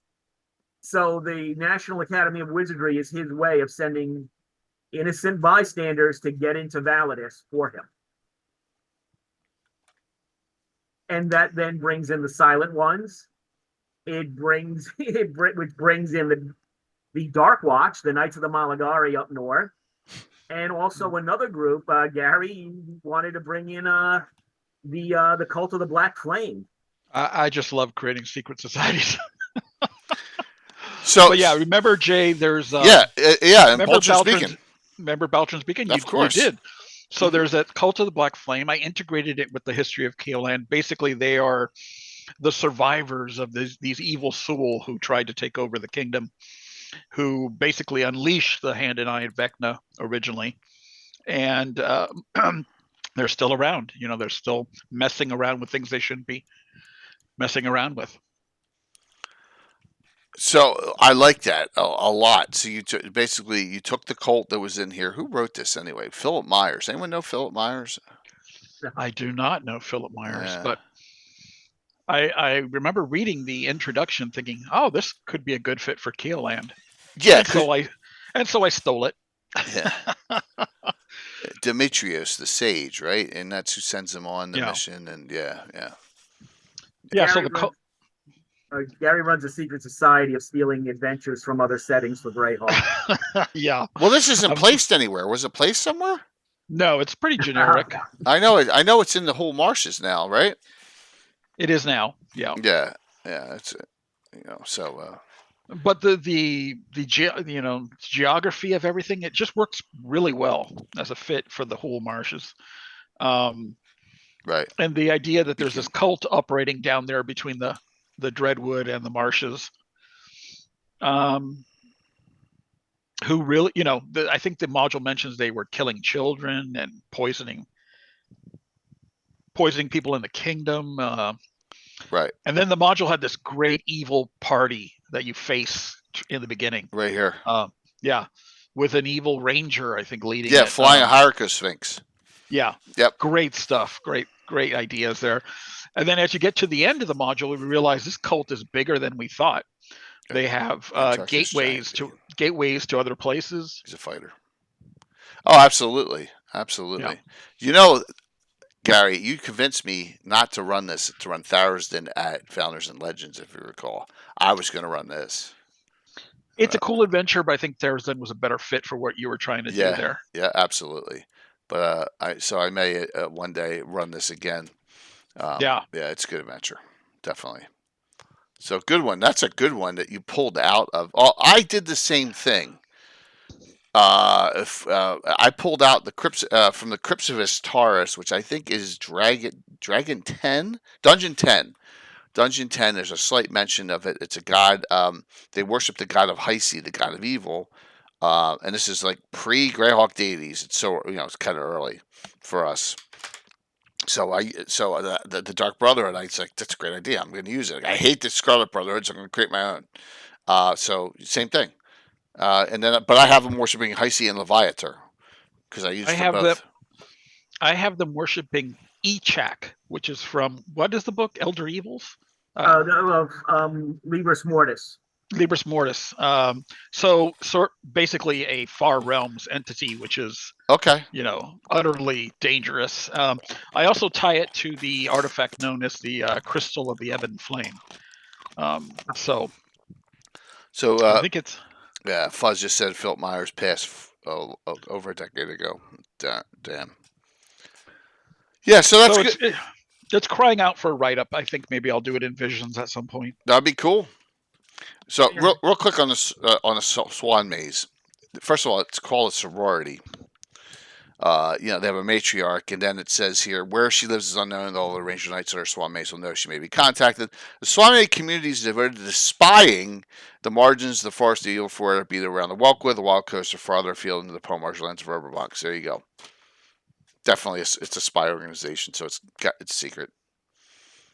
And I was going to expand. I had even another idea related to the Dreadwalkers and all these other plots I've discussed with Gary. It plays into something from the Ashes or from the GREYHAWK Wars, and it involves why the Hold of the Sea Princes and the Scarlet Brotherhood invaded the Dreadwood. Because it's like, why they went through the whole march, they invaded the Dreadwood, which is now apparently like one of the worst places on Earth. Why? Well, why would they fight their way through half of the Dreadwood and then get kicked out and lose the territory? And so I'm pulling in threads, Gary's necromancers in Toli. The Scarlet Brotherhood knows about Validus. They want to know it's there. Naturally, they don't want to go there directly, so they send the necromancers from Toli there. But they lost, and now it's maybe after the wars, 591, whenever. So there's another invasion plan. or no, well, not invade, but more of a secret expedition plan. But who doesn't want anyone going to Validus and destroying the world? Well, the cult of Vecna. They know about it. They don't want this happening. They don't want the world being destroyed either. They don't want Yachak brought to Earth and consuming it. So they're willing to tell the PCs, or probably maybe they tell the silent ones.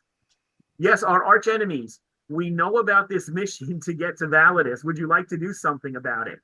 Well, here's all the details. You don't have to say thank you or anything, but here's the information. So now you're working with a truly evil cult to stop a more evil organization.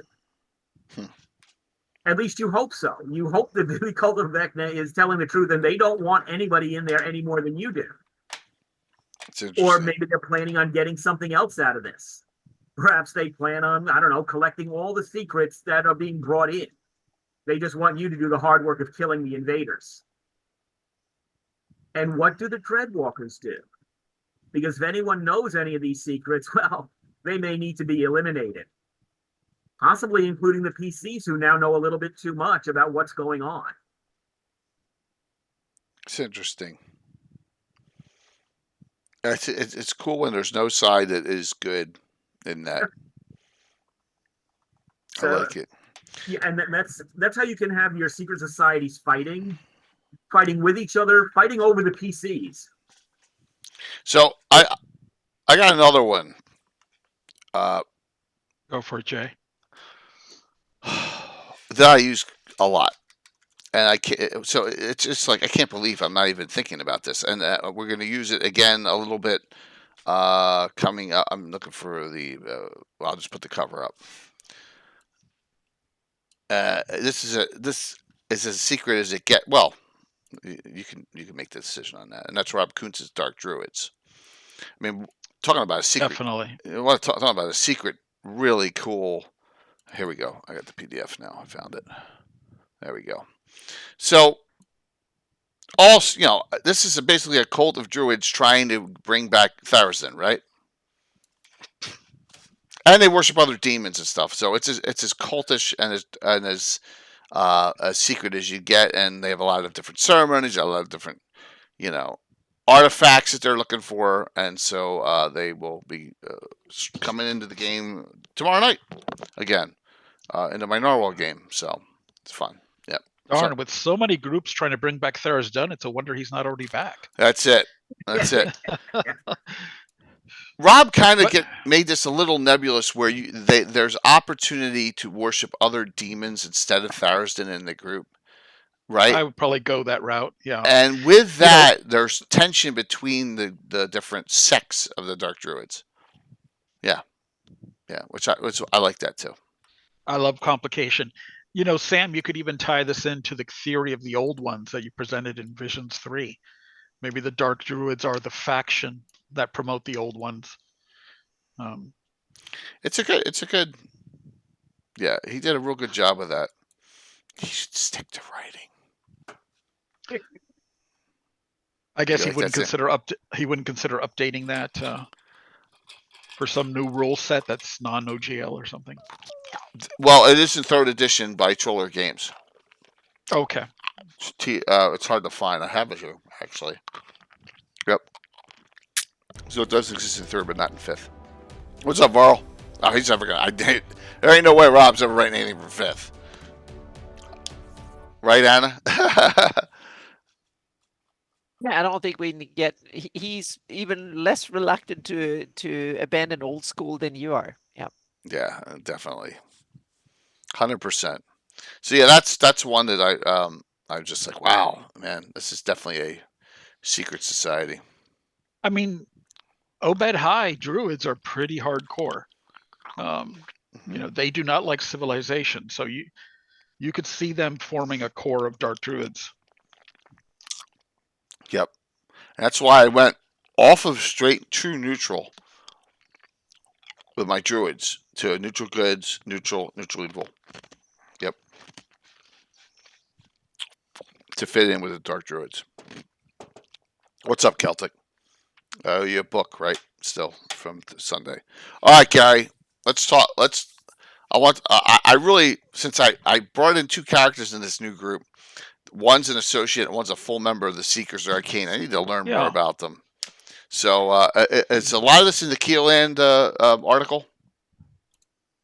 No, they're actually not primarily of Keoland. They're not Okay.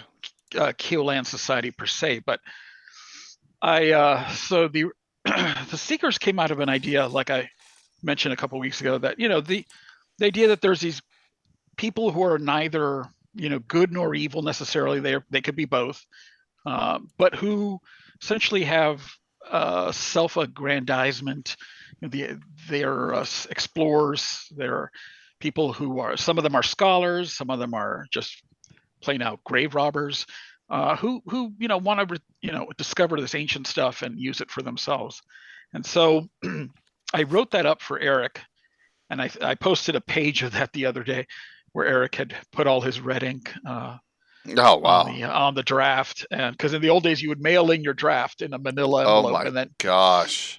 you'd get it back, and then you type in the changes and send another revision. And so the idea of the Seekers, so they were in the LGG, but they're in there as a small excerpt. This was going to be a dozen-page write-up Okay. with details.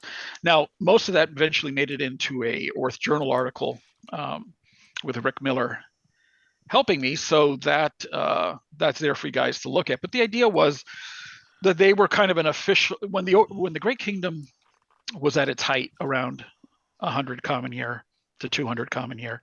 They had all these new lands to explore, so that the Overking essentially hired these royal explorers who would go off on expeditions. It's not so different from these expeditions from the 18th, 19th, and early 20th century, where you'd have people from different countries, especially British, going off and trying to climb the Gary, Himalayas. Do you remember what number or journal? I don't. Okay. Offhand, Okay. maybe early 20s. It shouldn't be too difficult to find, though. Okay. Yeah, so when the Great Kingdom was intact, you'd have all these explorers searching around, bringing artifacts back to the to Roxy's and displaying them to the Overking for honor and titles. But when the Great Kingdom started to break up, I had a few of them basically decide to go off on their own, do this exploration, all this discovery for themselves. And they decided to, and they were based out of the Duchy of Ernst. And so that's the headquarters is in Seltaren, which is the old city of Ernst. Okay.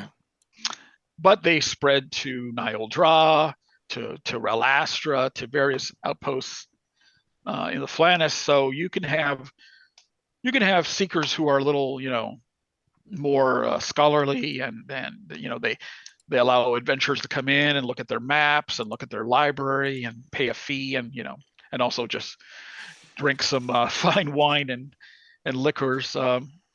But you could also have, like Eli Tomer asked, people who are just utterly megalomaniacs and willing to do anything to acquire power. I remember that Kellic, the dragon chest guy, in two things. He's in the Age of Worms, and he's also in Expeditions Ruins of GREYHAWK. So he's a seeker. Specifically, it says it in there. Yeah. So, okay. So they're, as a DM, they're really anything you want them to be. If you need a villain, you could have a villain. If you need them to be an ally, you could make them an ally. Or what they typically are is competition for the PCs, because they probably want the same thing. Okay, so makes sense. I'm looking still. I thought Seltaren, is that it? Yes. All right, page 7. I found it. Gets here to find Seltaren. Okay. So in Von Mulku's campaign, I'm playing the great grandson of the founder of the Seekers. Nice. Yeah, but I'm not the elder brother, so I'm not standing to inherit. That's why I'm adventuring. Okay. and I'm a half maester from the class you created. Oh wow! Isn't that well? First off, I didn't create it. Oh, I okay. just cleaned it up and edited it. Bill the Master Crafter created it.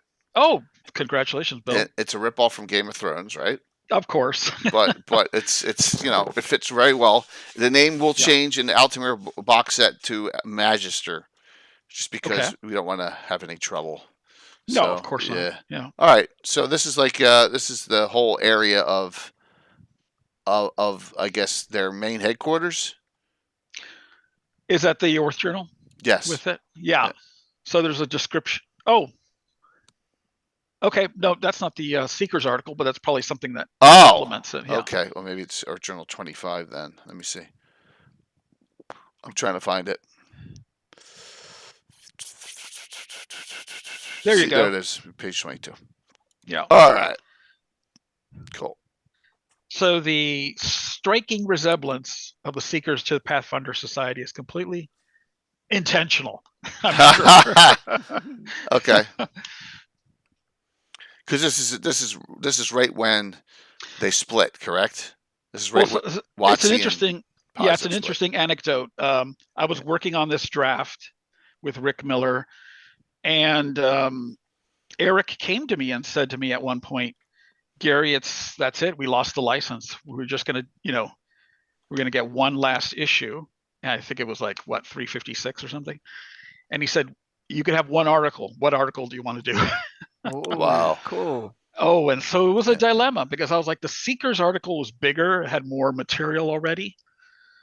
But I really, really wanted to do the Company of Seven because that lore was like more fundamental, like setting a bunch of things about Greyhawk, about Zagig, and unfortunately confirming Tasha's identity as the alter ego of Igwelf.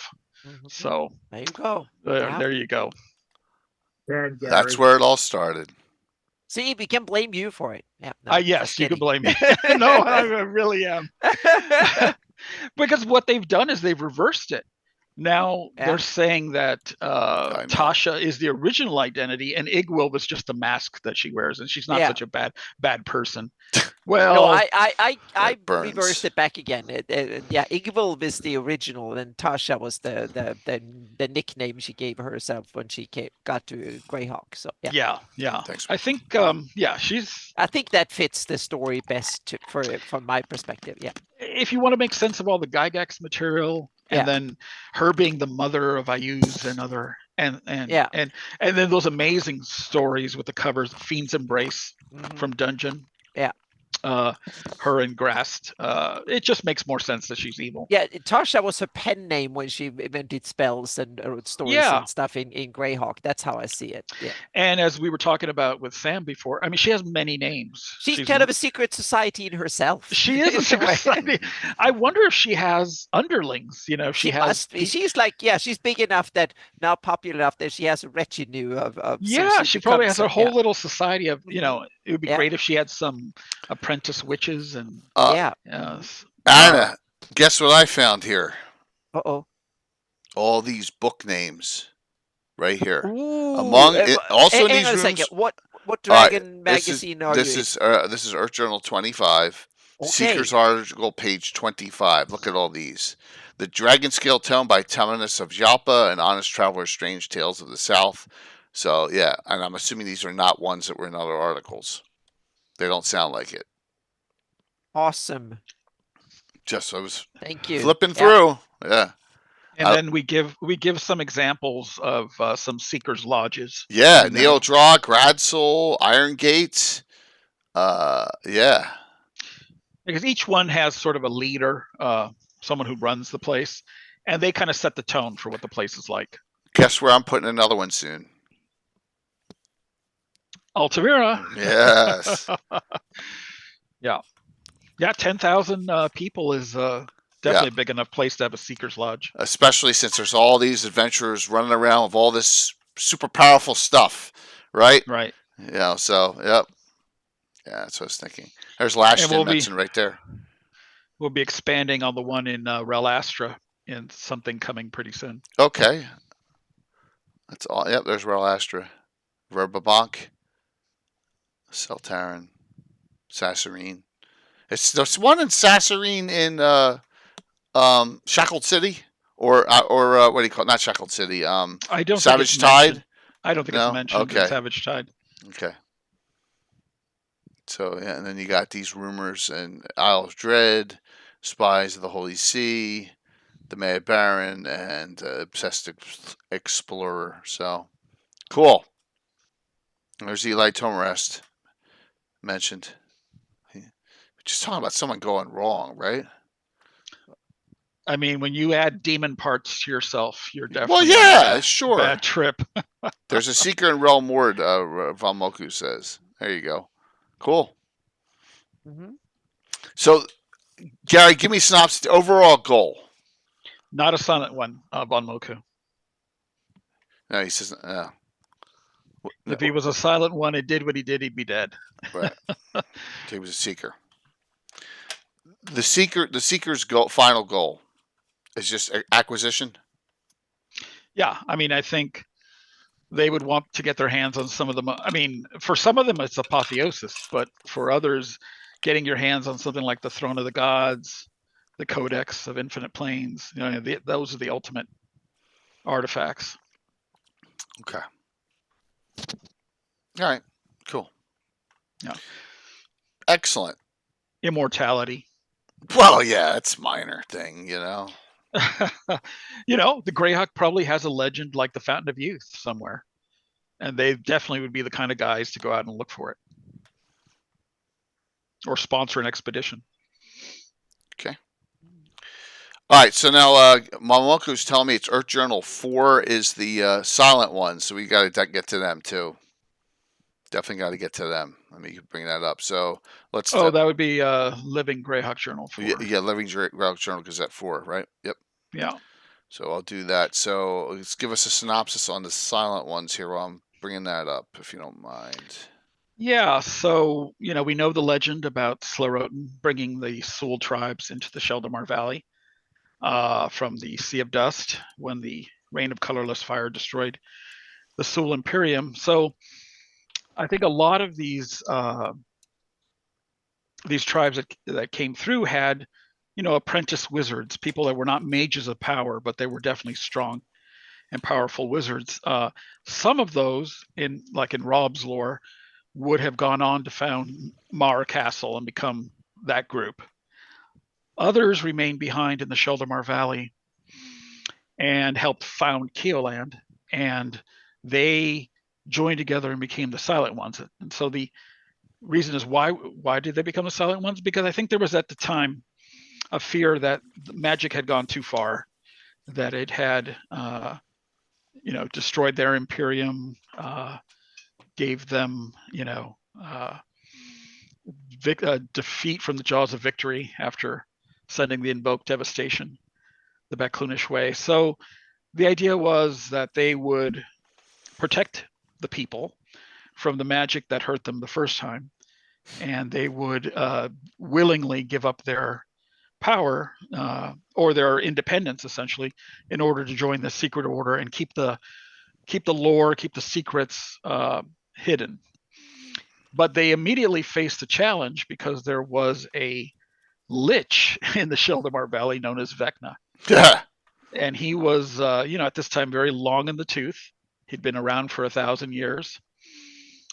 And so they didn't know what to do with him because they had plans to expand. And so they sent emissaries from this new organization of the Silent Ones in order to try to make a deal with Vecna. And this is stuff that would be chronicled in Uhas of Naheli's Chronicle of Secret Times, which was suggested in Vecna Lives. You guys talked about books last week, right? Right. Yeah. Yeah. So, absolutely. So this would have been one. Yep. This is definitely one of the most important books in the history of the Sheldamar Valley. So it sort of tells all the dirty laundry that the founders of Keoland definitely wanted to keep out of the consciousness of the people. But before they could make a deal with Vecna, he fell, and that was because Cass turned on him.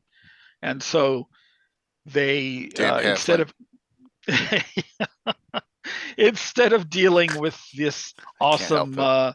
all-powerful lich, they got to plunder the ruins of his keep, the rotted tower. And so as they were going through the debris, they found a hand and an eye and brought it back to their tower near Nialdra. So that's the first discovery of the hand and the eye.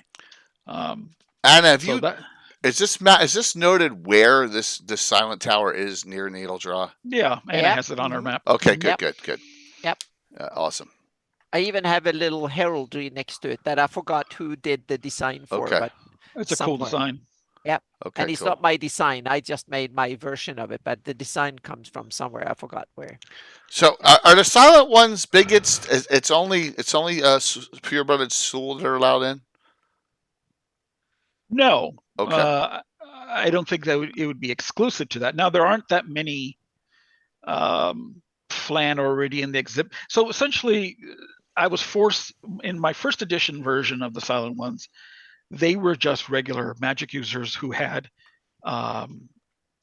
psionic abilities, so that they could cast their spells without verbal components. Okay. That was one of their tricks. Yeah, but as we moved to third edition, and Eric was telling me what we had to do to make it compatible, I said, okay, then they'll be sorcerers, essentially, for the most part. But they could still be other classes. But the idea was that their form of magic was pretty special, and so they go around the country looking for prodigies, children who have these abilities that would make them compatible for being silent ones. And it just seems to be more prevalent in the soul, the pure It soul. might be who are the ones selecting. There might not be no formal rules against That's it. It's just right. tradition. It could be, Because yeah. it's like, yeah, if the board members are all white dudes, then all the CEOs will probably be white dudes too, because they see the like, so to speak. So no, they might not be bigoted by design, but simply by practice. Yes, and so so they recruit from the country, and these children become silent ones. But one of their other jobs is to train nobles and teach their children. So they're often employed in the households of the noble families of Keoland as teachers, because there was a time in Keoland when only the silent ones could train you in magic, and that included the nobles. So they kept a tight grasp on that for about 600 years, until Tavish the Great came along, and he decided that the Silent One's monopoly was hurting Keoland.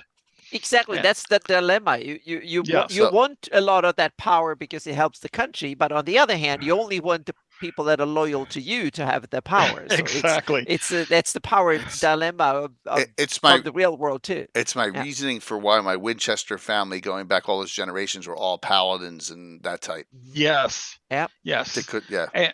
And Keoland also kind of avoided clerical powers too. They thought, they thought the clerics were had dual loyalties and didn't represent the kingdom in the way they wanted. So around what year, like 300 common year, you started to see the country form like an academy for wizards, to try to train their own wizards so that they could augment their armies with wizards. So from then on, you start to get, a more normal D&D society, although in the backwoods of Keoland, people are still really superstitious. They think everybody's a witch. If your party of PCs come in, they're going to treat the magic users as, really suspicious. But still fear the Silent Ones and their potential power, although the organization is more of a shadow of its former self now, because, like you said, once you free up these regulations, then people who normally could have been Silent Ones are becoming just regular mages. And then in Keoland, there's a third category, which is like free mages, which are people who are really testing the limits of the law, because they're like, they're not part of the establishment or part of the Silent Ones. So, and when I read this, it sounds like these guys, the Silent Ones, are like the arch nemesis of the Scarlet Brotherhood. So I'm liking it more and more. Yes, they do totally despise one another, and they're suspicious of each other. I don't know what year they discovered each other, because Well, it it's Back says in a minute. it says here Mhm. that Silent Ones were instrumental in casting out the Scarlet Brotherhood from the ancient Imperium of the Soul shortly before the reign of colorless Okay. fire destroyed the civilization. So here's my ancient take on the Scarlet Brotherhood. Yeah.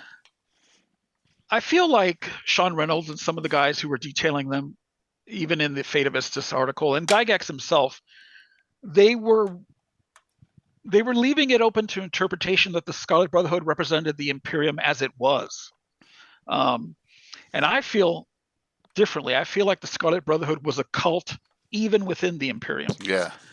And so they were not Did they represented. exist prior to the Scarlet, the shard or whatever? Their new realm existed, or they have ancient roots? Yeah. I would say that their founders had ancient roots. Mhm.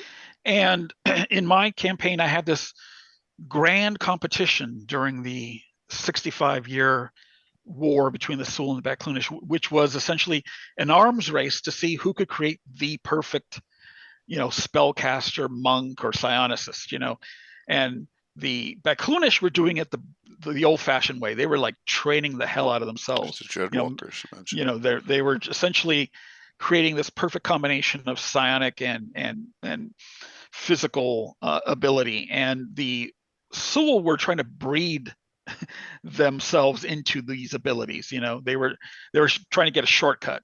Mhm. And so the Scarlet Brotherhood essentially was one of these cults who were trying to create, the equivalent of a Zangye or a Zuikan That's monk. really cool that it Yeah. ties into ancient story and it carries Yes. over. Yeah. Mhm. Yes. So the Baklunish were beginning to win the wars at the end. I think they were winning on the field of battle. Mhm. They had better allies in the Iridians. And the Sul were beginning to lose, but they still had their trump card, which was the Mages of Power. And so, essentially when they had planned their victory through the Invoked Devastation, they decided to get rid of some of these cults. And one of them was the Scarlet Brotherhood, who had turned into, they were kind of like a Tharis Dun cult Mhm. within the Yeah. Imperium. Yeah. And the Imperium didn't want anything to So do with they them. kicked them out. so to Yes, speak. That's what it says, Oh, yeah. that's an awesome Yeah. twist of yeah. Is Yeah. any of this written down It's somewhere? right here. That's what I'm reading. There's- Living GREYHAWK Journal 4. There's some, there's some, awesome. Is that 4? Yeah. Yeah, as usual, it's non-linear, and you have to almost draw from different sources to Yeah. put it all together. Oh yeah, but awesome. Yeah. But the idea was that there was a Sul diaspora before the reign of Carlos Fire and one after, and they were not the same. The one before Awesome. I love it. Yeah. tended to be people who were either threatened by the Imperium because they didn't want to, be conscripted into the armies that were just cannon fodder for the Baklunish, or there were people who were dissidents that wanted out of the kingdom, or there were people who were exiled on purpose. So if you still want to have your houses of pursuit, you could still play with that idea. But I like the idea that the Sul were mostly leaving through maritime routes. They were going into the Densac Gulf, up to the Azure Sea, all the way around to Lendor Isle, to the Lordship Isles. Go ahead. Yeah, I was going to say that meant that the ones that fled through the Slerotin's Thunder, they were the stubborn ones that didn't leave, so they had to take the last resort. You're right, Anna. And that totally changes the characterization of the people, right? Because these were the arrogant ones. These were the ones that thought they had won. Yeah. These were the ones that followed Mages of Power. Now, in my lore, I still have Slerotin being a dissident voice, even among the Mages of Power, who he basically said, if we do this Invoke Devastation, we're going to pay a terrible price. I want to have this. This is a next Visions article, please. Yeah, please. I guess so. But yes. One of the things I don't like to do is mess around with. No, please mess with it. Please mess with it. Because everybody wants to have their own, origin but I want story, to hear your stories on this. This is okay, dynamite. This is cool. So please mess with it. Yeah. So my idea for the Invoke Devastation was that it was a cooperative spell. So even among Mages of Power, I kind of assumed that there was about 12 to 20 at the time of the Invoke Devastation. Yep. And so, because not all of them lent their voice to it, it was incomplete. It didn't kill off all of the Baklunish. It didn't hurt Or- their yeah. So mage that can mean priests. two things. That either mean that they didn't screw up at the spell casting, it was just that they didn't have the power enough, or Exactly. they could have done even more, so there is more power to get, for so to speak, if possible. So yeah. And I kind of had this vision of the mages of power kind of almost having like regional responsibilities. So there Uh-huh. were temporal rulers around the Sul Imperium, Oh, lords and some princes. of them had cold feet, or didn't want to Yeah, do it, or but screwed but up technically, or something. Yeah. but Slarotin kind of gave a wink to his groups, the Naheli, the Rola, and said, "Hey So guys, they are prepare." to blame. They are one of the reasons that the Baklunis still exist, because they bolted. In some sense, yes, and I think Yeah, that's if you awesome. Yeah, in the Chronicle of Secret Times, they have to kind of fault themselves, I think, yeah, for their failures there, and also for the fact that they were, yeah. escaping. I love this. This brings in so many interesting dimensions and cool little anecdotes and stuff that yeah, I love this. I love this type of world building and history creation, so to speak. It's fantastic. So Yeah. alignment wise, they're not evil. It's neutral and lawful neutral. It looks like in here, Gary, for the most part. Yeah, that's the most common alignments for the silent ones. What about Um, seekers? Seekers could be any alignment. Any? You Okay. yeah, they Okay. tend to be neutral, one component neutral, but Yeah. they could be lawful good. There's a tale of a seeker who is from a canonical source where he was a paladin. So, Okay. yeah, he Alright. discovered, I think, Heponiland or the Scarlet Brotherhood. I'm not sure. Okay. So, wow, that's great. That's great information. That helps me a lot. Really does. I appreciate it. Oh, definitely. So, look at that. Gary's been talking a lot, and look at that. We got almost to 9 o'clock already. Isn't that insane? How Love it. quick things go. It's like Goes boom. fast. It's very fast, which is good. Which is stuff. good. So, Yeah. why don't we close up with a thought here from everyone, and start us off. Oh, I think this will open up some cool from interesting principles and stuff to good examples, and now stuff that could be, you can weave in cool history and backstory, and that you can make these things have reach back in history, and you can come up with cool stuff, and you can even weave it into magic and put mechanic stuff in there, meaning artifacts and eldritch wizardry and arcane stuff, and it's yeah, so many awesome directions you can go with this. So yeah, thank you everyone, and Gary and Sam and all people in chat, for this is awesome. Yeah. Yeah. So yeah, that original article was from Dragon 256 with all the masks in it and all the different secret societies that are very obscure. But hey, it's GREYHAWK. So, Sam, what are your thoughts, man? And thanks. Well, I agree with a lot. We went over a lot of options, aside from just looking at what secret societies exist and some of the weirdness they can do. There's a lot of ways we went over. You can use them, ways to drive events, ways to subvert and mess with expectations. They don't have to be always direct enemies. They can be people helping the players. They can also counteract or lampshade some of the things within a kingdom. Do you want a nasty side in Furiundi? Do you want a magic side in Rizia? Do you want a good side in the Great Kingdom? There are a lot of ways you can work with secret societies. And of course, there's the concept, you can use them to develop your history. They can drive tons of history. You can blame strange events on the secret societies and develop from there. Okay.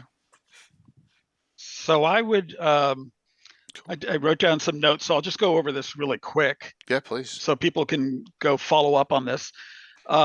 Another potential secret society is a Mokulad of the Baklunish. It's a trading society, but you could turn that into like the Zentarum of Forgotten Realms. I mean, their tendrils could be everywhere in the Flannis because they have that much time to prepare and that much history for you to deal with. And so if you want these like essentially evil merchants, an evil merchant society, you could make them the polar opposite of the Zilchans, and have a kind of an economic war based campaign. Let's see, the people of the testing are a secret society in many ways. Those are elves. The Knights of Luna, which Jay mentioned. The assassins led by Grenell up in the North Kingdom. He's the godfather of assassins, or grandfather, is it godfather? Grand. I have a couple that I created in the Great Kingdom, one called the Sun Zeb Sodality. They're essentially people who worship the Death Knights. They think the Death Knights are cool, and they want to serve them, and have them essentially defeat the Great Kingdom and take over. Dale is a fan of these, the Dwemer Masters. They're a society of mages who are very mysterious, based out of Relastra, and what their goals are, we'll probably find out in the near future. The Vermilion Queen, she's a spy, one of the noble women of the Kingdom of Keeland, is essentially a spy master for Scarlet Brotherhood. So you can have all sorts of fun with her. The PCs try to uncover who she really is. Is she the wife of Kimbertos, Scotty? Who knows? Well, I was brainstorming some a campaign set from 100 to 250 CY in the Falls Gap with Paul Luby earlier today, and the Mukalad Consortium came up as a player in that. And one of the concepts was, well, maybe as trade developed through the Falls Gap, as the kingdom, well, the empires at the time were fighting for control of it, the Mukalad Consortium introduced certain, well, let's say, chemical enhancements to Keeland.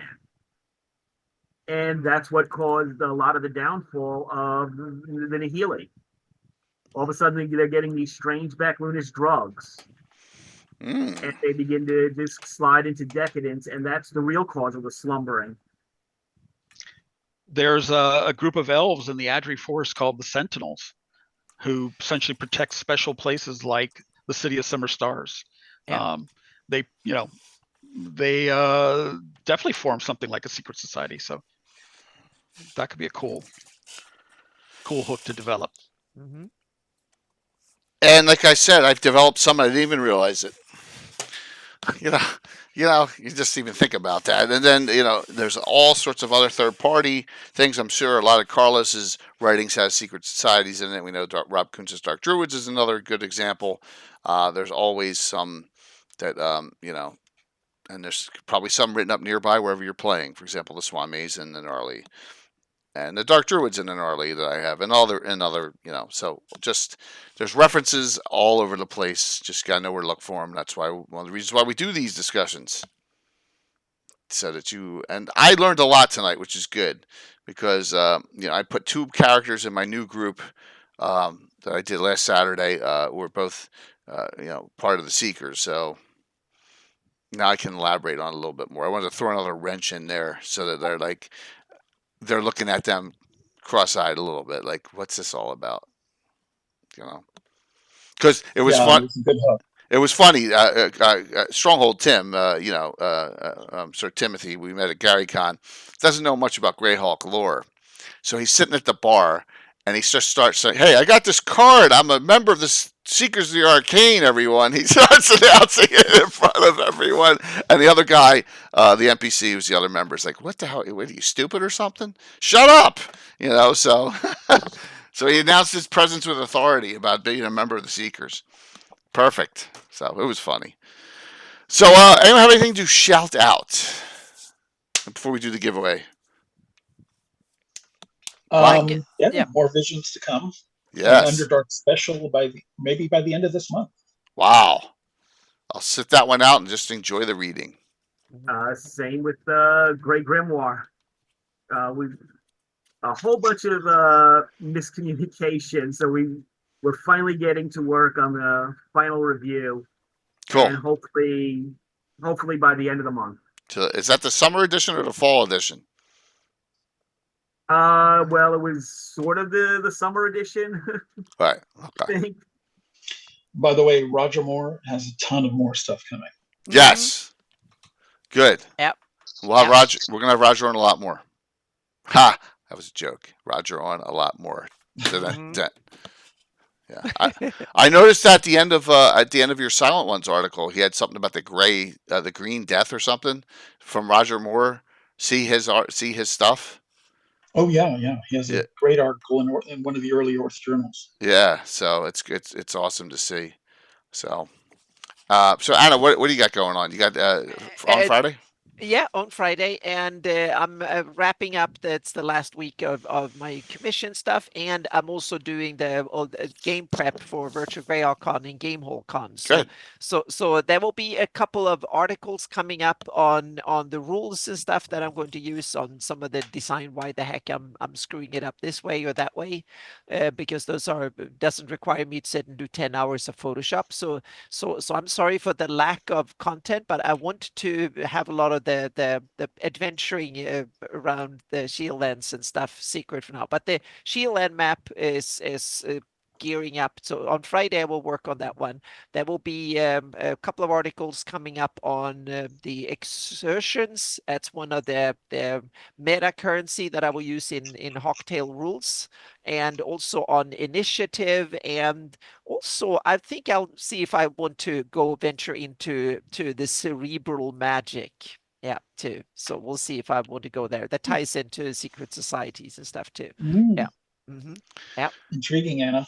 Yep. So it's coming up because I want to show that a little bit on the design philosophy and stuff behind it. This is a version of D&D in that sense, that D&D players will feel at home, but they will be a little weird here and there, so to speak. There are some holy cows that have been slaughtered on the altar of having a rule system that fits the setting and stuff. So, yep. So that's what's going on. Yep. So tomorrow night's a one shot. So the Narwhal Headhunters found the old Urfland complex. They couldn't figure out there was clues. They couldn't figure out how to get in. Then they finally figured out. We got to sacrifice, kill something alive to open the door. Uh-oh. Oh, Oh, they had. that's cool. Yep. Thank you. But they had captured one of the dark cloaks to question him. They just said, Well, handy. Yep, handy resource. yeah, they got. We're fortunate that they had one of those left, so they did. But I was like, the headhunters are on. But that's what they do. They It's in the name. It's, Yep. yeah, exactly. So Yep. they found that the ceramic. I made them ceramic instead of stone. Circular tablets / scrolls of making and unmaking. So they're like, this is too powerful for even us. They're traveling now. A group of the higher level ones are going to travel to Oakvein and hand them off to the seers, the 6 seers of Clan Falafel there, and but they got to get there. So it's a one shot. So that's tomorrow night. I couldn't start Carlos's up this week because I couldn't put up all the C-based stuff, and then realized I have 2 special event games going on right after um, this, and that is starting. Click that. I clicked the wrong one. All right. So Saturday morning, I got a kids game. First time ever streaming the kids game. So Oh, cool. Is your son in on that? Yes, my son's in it. Bill, the Master Crafter, and his son are in it, and Michael Zudrak and his family are joining us because Cool. I kind of missed a game from them at Page last year and promised him one. This is the makeup game, so I think his whole family's playing. So we're gonna have like 7 or 8 characters. I gave them choices of some of the higher level Hools characters used at GaryCon 2023. No Fritz though, and yeah, I think Michael had to go. And then 3. Then my son Bill and Bill's son Sean all have characters already. There are the gnarly men. They took over that group when that group fell apart years ago. It's in one of the Air Journal articles. It actually talks about the characters when I did that faction thing on Greyhawk City. So they actually These are going to be the children of those characters? What's that? They're going to be the children of those characters? No, they're not. No, they're their own characters. They actually took over. The Malian got wiped out. They saved them all but one. They went on a mission to save them, and that was the worst rated mercenary group according to from the Ashes. So they just took their name over. So now they are working their way up. Cool. Yeah. So there's They got one the character left from the Gnarly Men who's an NPC. So yeah, it's fun. And we're gonna do that Saturday morning, 9 a.m. First time I've ever streamed it. So my kids are getting older. I'll go into high school. So I think Michael's got some younger kids, but we won't do anything that crazy. And then Sunday night by request. So Anna, I'm not sure. You want to talk about what's going on in your campaign? That's awesome too. Sure. Oh Okay. yeah, definitely. All right. Mm-hmm. I'm going to Yep. try and organize this by all the adventuring groups and cities and locations and everything I can do. Yep. All right. I'll try and have this organized, but everyone wants an update on what's going on. I have a bunch. There will be kind of the headlines of upcoming news bulletin from GREYHAWK. So Oh, that's awesome. All right, cool. Mhm. Yeah, Yep. so we're just going to give you all updates as to what's going on in our campaigns and with all the Yep. adventuring groups I have. Yeah, so that'll be Sunday. And then the big one is Monday evening, a special Monday evening, as Robert Hartley and AJ Winters are here in my house in person that day. Oh, So, awesome. Wow. Yes, so they're touring the East Coast of the United States right now. They're coming into Philly on Monday. I got it, so they're staying nearby. We're going out to dinner. Then we're playing at 7. So they're going to be in person. Build a Master Crafter's coming. And then Darling, Coco, and Korg are going to remote in. And we're going to do a nuclear meat game because they already have characters. They've each played once. So we have an Inquisitor, Paladin, and a Ranger. AJ's got a Ranger, and Robert's got the Paladin Inquisitor. So we're going to do a game. Yeah, with them here in person. Good. See, Hints of the Past Part 5. We're going to expand on the Hateful Wars post stuff. You're staying busy. Yeah. Yeah, you with could say that. streams every day except Friday. Yep. Every day except Friday, I got to stream. Yep. So When that's. did you get divorced? Yeah, well, that's why the game is Saturday morning early because my wife Oh, works okay. till about 3, and so yeah. it's clear. Nothing. So we got our whole afternoon, evening. Squeeze it in.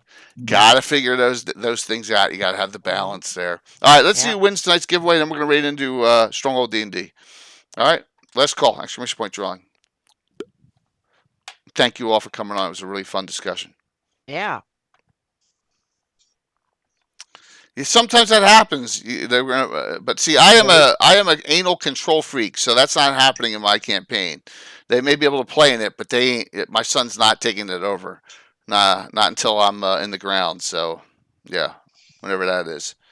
All right, here we go. I'm going to close this out. See who wins. Yeah, I'm keeping Lord really. Gasumba title. What's that? There's only one Lord Gasumba at a time. That's Yeah, exactly. It will be the second. Yeah. Razkill. Grats. Razkill, get with me. Yeah. Yeah, I see him on. All right. So Razkill, get with me, and then we will figure out what you want. All right. So just let me know what you have or don't have. For example, Celtic Board he won on Sunday. He's getting sent this. Adventure Begins, for example. So I do have another one of those. I have a City of GREYHAWK book reprint.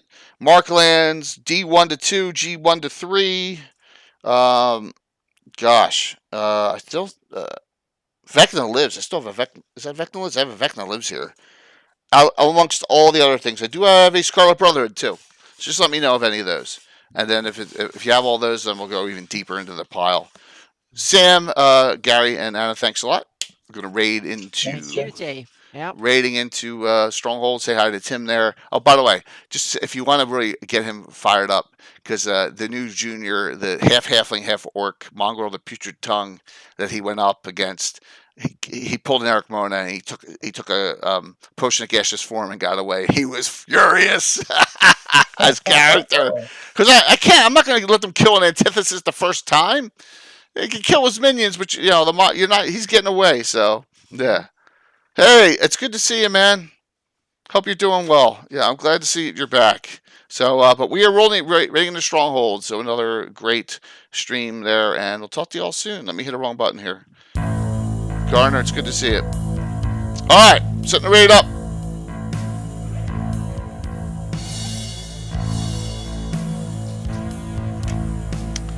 Dun, dun, dun. When do you update the shield to 45? Every year.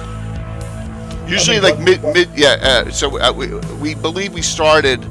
I met Tim like in that winter.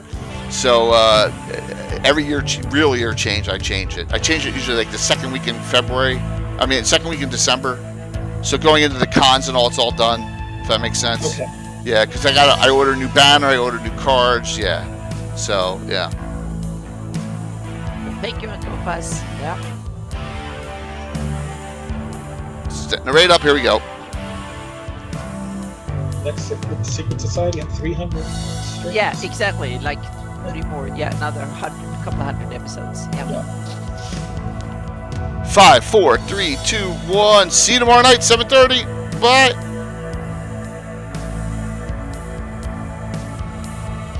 Let's make sure it just went.